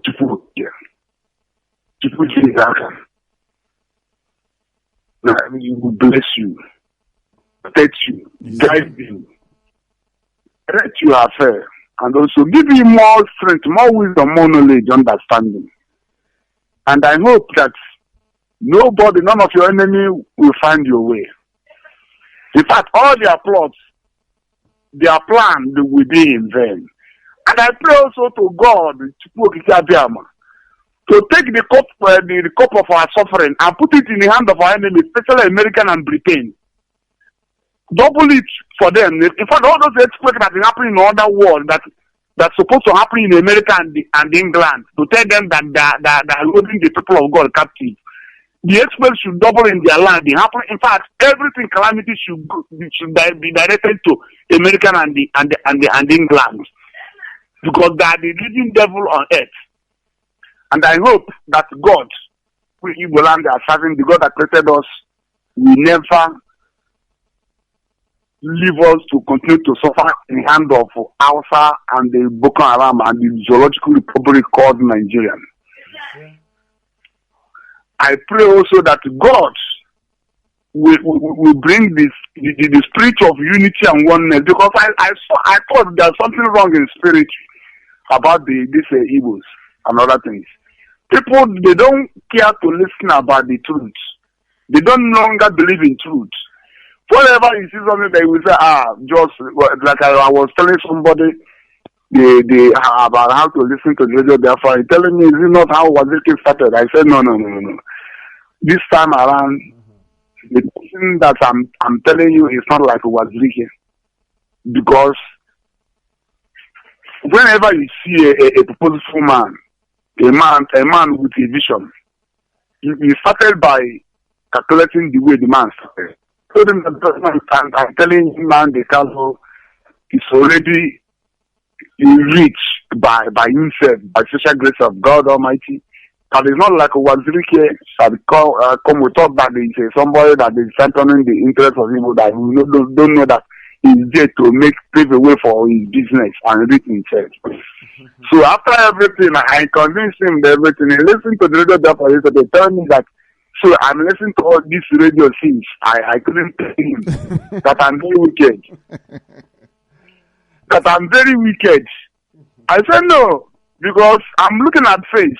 Once I know that you're not ready to listen to my advice, I leave you to perish in your own ignorance. But because I have so much love for you, I decided to come and try again. So this is what is happening. We are just separating. Maybe the other day, we all came to about everything. The crowd is too much. I just came on my own. Crowd is too much. I say, in fact, that thing that day in Aba saved my life from what happened in Okiwe. When I come back, I was sleeping. I was supposed to go to there that I listen and look at paper and see whether there are other activities appear on the news on the newspaper. But I was sleeping because throughout the night where I sleep, we discuss. So that thing averted that calamity from my side. So thank you. I pray to God Almighty to continue guide you, give you the strength, more wisdom, you and your family also. And I pray that those people that they plotting anything evil for you, they let that evil be turned back to them In name of Yeshua, I pray. He say, our people don't understand freedom fighting, what it means. Therefore, I will not blame you if you try to compare me with Ifajuna or Wasurike Wonyoshi. Because if, it's the truth anyway, in the history of our people, they've never fought for their freedom before. The only time they could have done so, Chukwu Abịama fought for them at the plains of Benue. The Awasa army was destroyed. The same Awasa army that took over the whole of West Africa. If you go to the coastline, if you like, travel from the Zoological Republic all the way to Ghana, you will see mosque hugging the coastline. If you come to Biafra land, it stops. Once you enter inside the Edo, that nonsense stops. We never had to fight for our freedom before. Not Igbo men or Biafran men. It was our mothers that tried. That is why our women understand Biafra more than the men. Because our women have honor and dignity. When the white man was insulting our men, left, right, and center, the men did nothing. It was the women in 1929 that came out in Aba and said enough is enough. And you would think that was the only time. No, you're mistaken. In 1947, at Enugu, the British said they will not pay our men. They disgraced Igbo men at Enugu. Do you know who came and saved them? Our mothers went again to go and fight for their husband. Oh, blessed women. Blessed women of Biafra land. I'm telling you. 2 times. By then, some of you don't know about the Ohu riots of 1915. I won't bore you with those details now. I'll give it to you another day. If you, as an Igbo man, I'm not talking about the wider Biafra because Ibibio understands the meaning of freedom fighting. I don't include Ibibio. They are separate. They know the meaning of freedom fighting. For an average Igbo man, for you to open your mouth to try to compare me to Wazirike means you're very, very useless and dumb. You're foolish. Because I'll tell you one thing. If you are a student of history or you understand freedom fighting, you will know that a poor man never leads any freedom fighting outfit anywhere in the world. Obunyononto cannot lead freedom fighting outfit. Look at Wazirike's background. He's very poor and wretched. Obunyononto kobo. A beggar cannot lead a freedom fighting. Go throughout history, from Yahweh Yeshua to George Washington to Mahatma Gandhi to Martin Luther King Jr. to Nelson Mandela. Everybody came from middle class background. There is no poor man. Are you following what I'm saying? To Che Guevara, to Fidel Castro, to Lenin, Joseph Lenin. Are you listening? Poor people don't do freedom fighting. I'm sorry to say, but it's the truth. That is what history says. When you see that other people are not feeding as well as you're feeding, you get upset and you do something about it. That makes you a freedom fighter. Not when you're hungry. You're not a whole law. You are nobody. You come out from a very wretched short bread. What's our bread na table? With empalaka.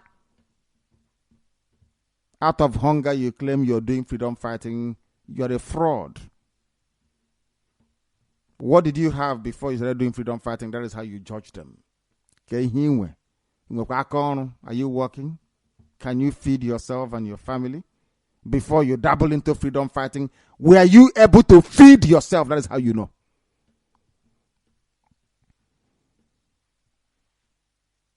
People who don't know anything about freedom fighting, passing comment on freedom, it makes me sick. That is why Awasa Fulani is ruling you. Anybody being controlled by Awasa Fulani, I don't have regard for you. People say, why are you so disparaging towards Igbo people? I say, because Igbo people are foolish.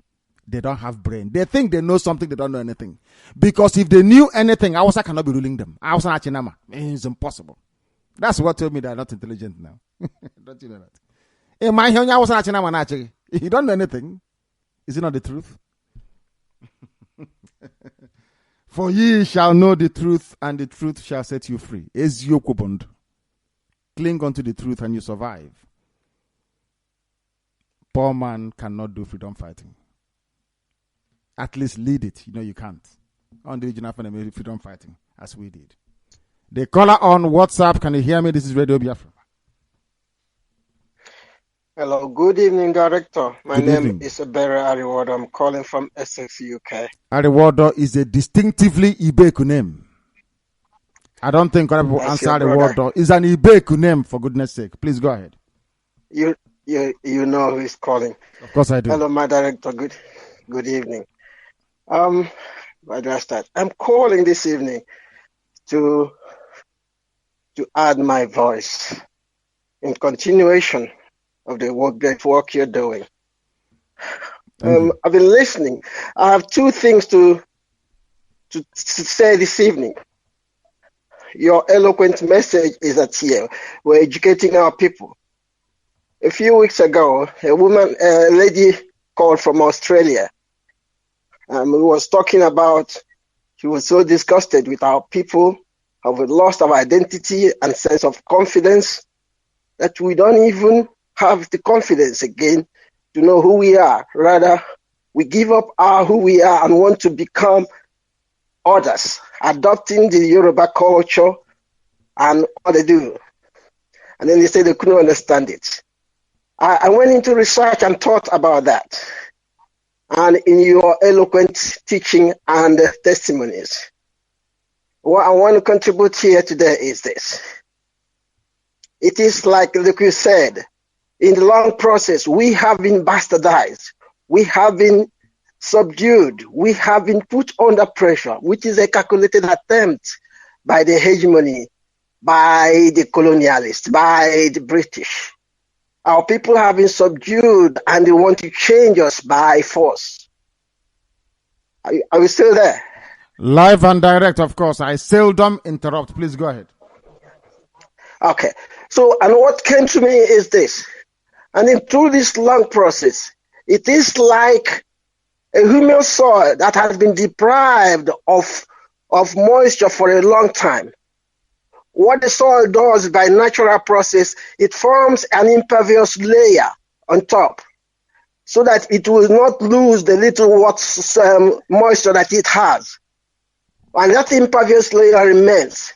Even when the rain falls or even the farmer wants to irrigate the soil, if you pour the water because of the impervious layer that it has formed as a form of defense, the water will not penetrate. So that is what is happening to our people. Because of the subjugation, people have been so conditioned to a fault in changing who they are. So they form the type of impervious layer. So like the farmer, you know that when you want to irrigate a soil that has been deprived of moisture for a long time, you pulverize it first before you irrigate. Otherwise, the irrigation will not penetrate. That is correct. So what you are doing by Radio Biafra in educating our people is pulverizing that impervious layer that has been formed in the subconscious of our people. And after that impervialization comes the irrigation, and then it will penetrate. So this is my contribution this evening. The next point I wanted to make now is this. There was a lady that called from Aba and gave her story. It touched me.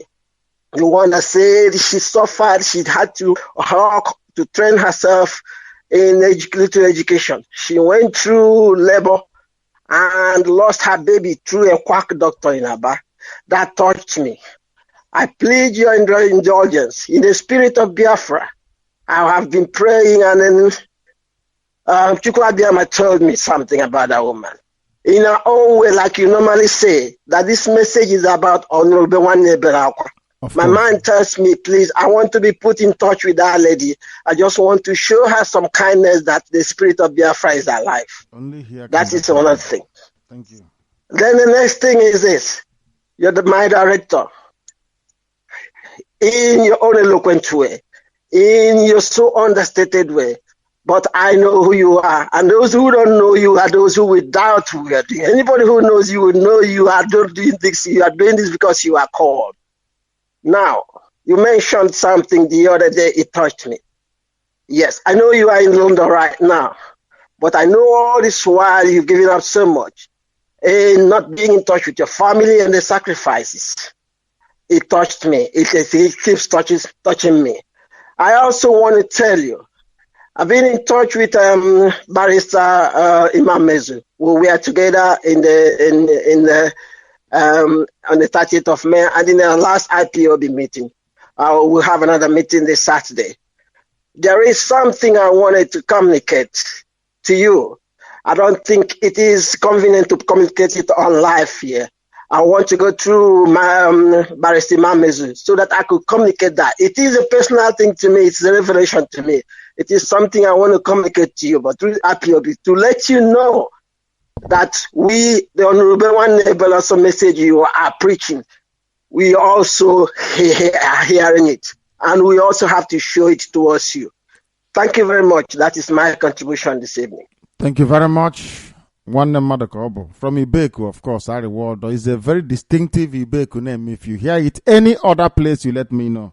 Thank you very, very much. I feel energized and enthused. As I said before, for any freedom fighting outfit to work in the world, there has to be divine intervention. The people that lead it must be called in spirit. Their hands must be clean. They must be focused like a laser beam on that irreducible outcome for which they were called in the first place. And what is that here? Biafra. That is how I wish to be judged.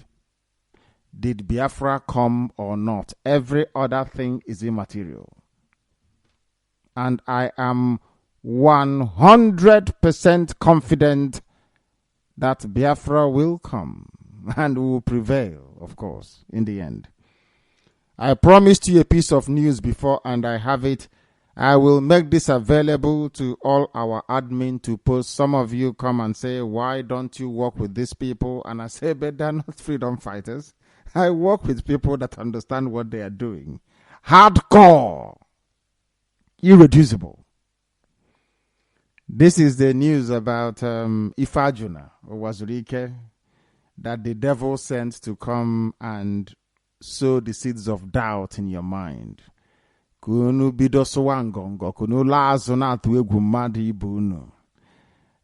we have come, as our brother just said, to make sure that you understand who you are. People should be afraid of you. When we started to preach this gospel, they said, oh, you are castigating the pastors. Don't do this.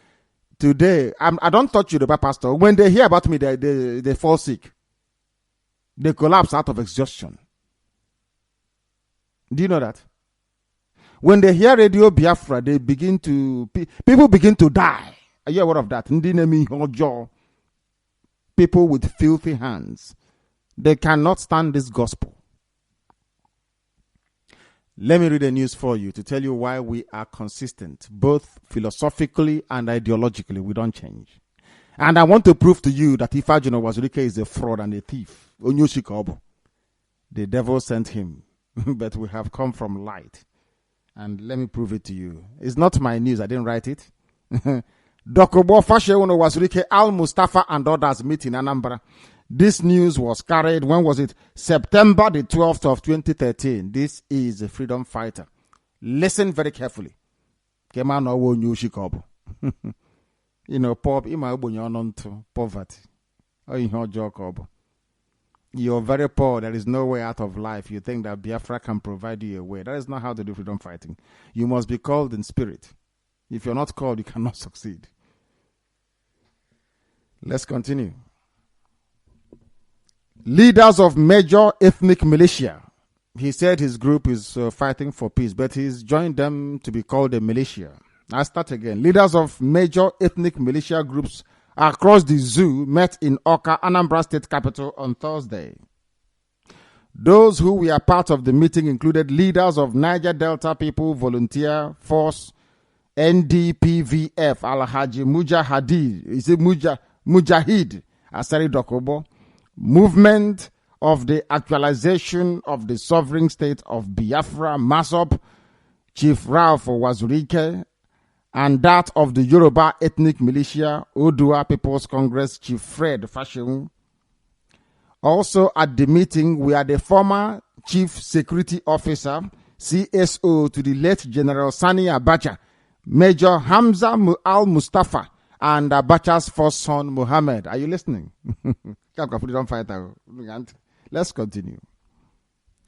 Though the venue and details of the proceedings of the meeting were not disclosed to newsmen, the group later stormed the palace of the traditional ruler of the ancient Nri Kingdom, His Majesty Eze Obidiegwu Onyeso, the Nrienwe Nala, the 11th, in Anyocha local government area. Speaking on behalf of the group that included, these are meant to be freedom fighters, but there is a killer amongst them. This is the person that killed Kudirat Abiola, for information. Speaking on behalf of the group, and I was a man, mind you, speaking for somebody fighting for Biafra. Are you following what I'm saying? Inconsistency. This was when he was in Jonathan's good books, and they were all parleying about for PDP for 2015. Freedom fighters. Igbo style. An Igbo man cannot do freedom fighting and succeed. You have to be a Biafran to succeed. I am not an Igbo man. I am a Biafran, but I speak Igbo. That is where Biafra will come. If you fight for Biafra as an Igbo man, you will fail woefully and completely. Let's continue. Speaking on behalf of a group of somebody who says the freedom fighter, Al-Mustafa, an Awasa man that served Abacha, told traditional ruler that they were committed, listen carefully, that all of them here assembled, including Owazurike, we are committed to strengthening the Nigerian democracy, building bridges across the zoo, and promoting of peace, harmony, and security. This is the person you want me to work with. What do you think Timothy Onwategu make of this? I answer a Biafran. I remember men that died, that went to battle with nothing. Men that would dismantle a zoo soldier within 10 seconds with their bare hands. We remember them on the 30th. What do you think they will make? These are people that fell at the battlefront. What do you think they will make of me to be in a company, including an Awasa man, saying that we want peace and security in Nigeria? Do you know who we are? Because now do you know who we are? I don't think you know.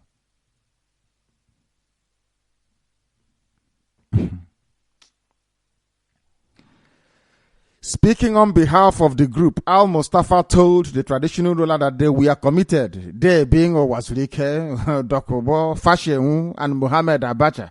All of them are committed to strengthening Nigeria's democracy, building bridges across Nigeria, and promoting of peace, harmony, and security. So where does Biafra come in? Biafra represents the disintegration of the zoo. But you're using the name of Biafra to work for strengthening of the country. Freedom fighting. Freedom fighting in Do. Let's continue. He pledged that they, including Owazurike, we are charting a new course that will erase all manner of disaffection that has afflicted the nation. They are working for peace and unity. This is the man that brought shame and dishonor and humiliation to Biafra. This is the idiot that some people are still following. He is cutting deals with India Awasa and the Yoruba. It's because you are blind. You cannot see.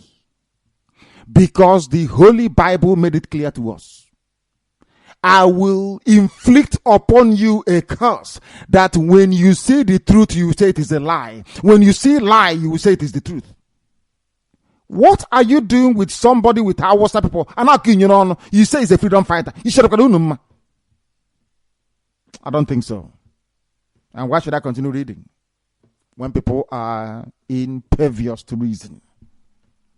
According to Al Mustafa, an Awasa man who is representing a freedom fighter for Biafra, and I quote him, "We understand the need at this point in time on the journey of our democratic history. The need to build a bridge that will be seen to create passage for our younger generation across Nigeria for peace, harmony, and security." These are the people you want me. Owazirike is not fit to be a road sweeper in the new Biafra we are building. I swear to heaven, he will not be employed as a road sweeper. We need honest people who are God-fearing, those who will obey the statutes of Chukwu Okike Abiyama. When you say you're a man, you'll be seen as a man. If you say you're a freedom fighter, you'll be known as a freedom fighter without compromise. This is Radio Biafra. I will not keep you any further. We have preached this gospel. Anything we say is with a reason. We can't just get up and say we hate somebody. It's not possible. If you walk against the interest of Biafra, I will despise you. I don't care who you are. If you love Biafra, we will love you. Loving Biafra is not enough. Your hands must be clean. You must be incorruptible. Whiter than white and whiter than snow itself. That Chukwu Okike Abiyama in heaven may love thee. Anything else is pure idiocy.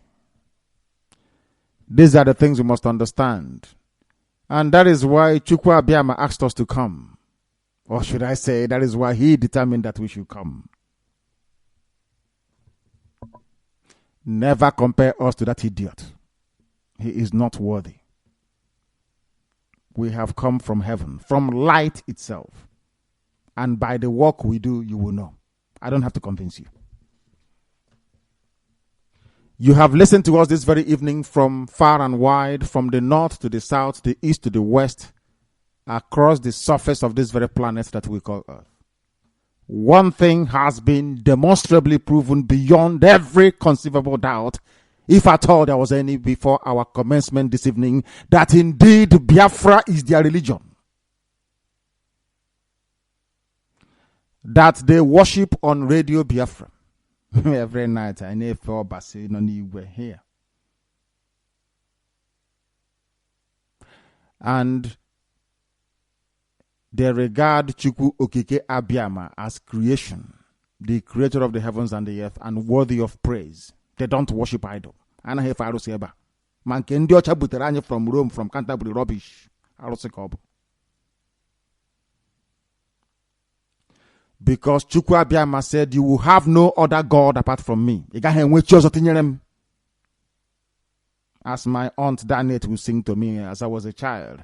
She will go to Assemblies of God Church. I go to Anglican. But I love listening to her. She will sing song to me.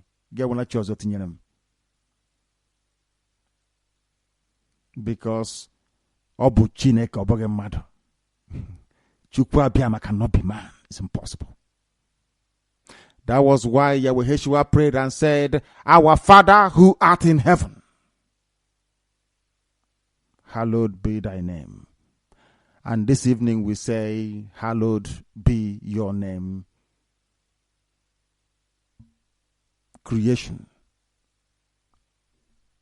He will bless each and every one of you, sustain and keep your family secure and safe. But more importantly, Chukwu Okike Abiyama will bless Biafra. I thank you immensely, and until tomorrow from me, from here in the United Kingdom, it is simply good evening.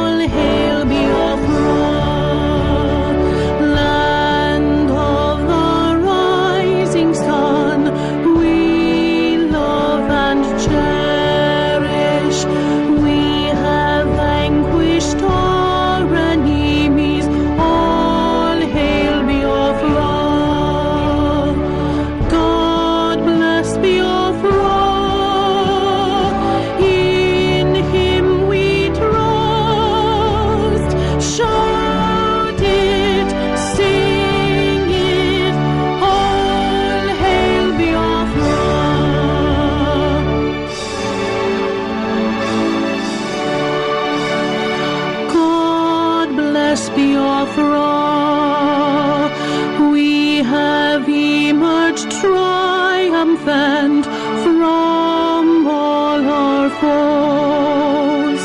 Through the crucible unscathed we passed victorious, our trumpets pealing the glorious song. Play it, sing it, all hail Biafra.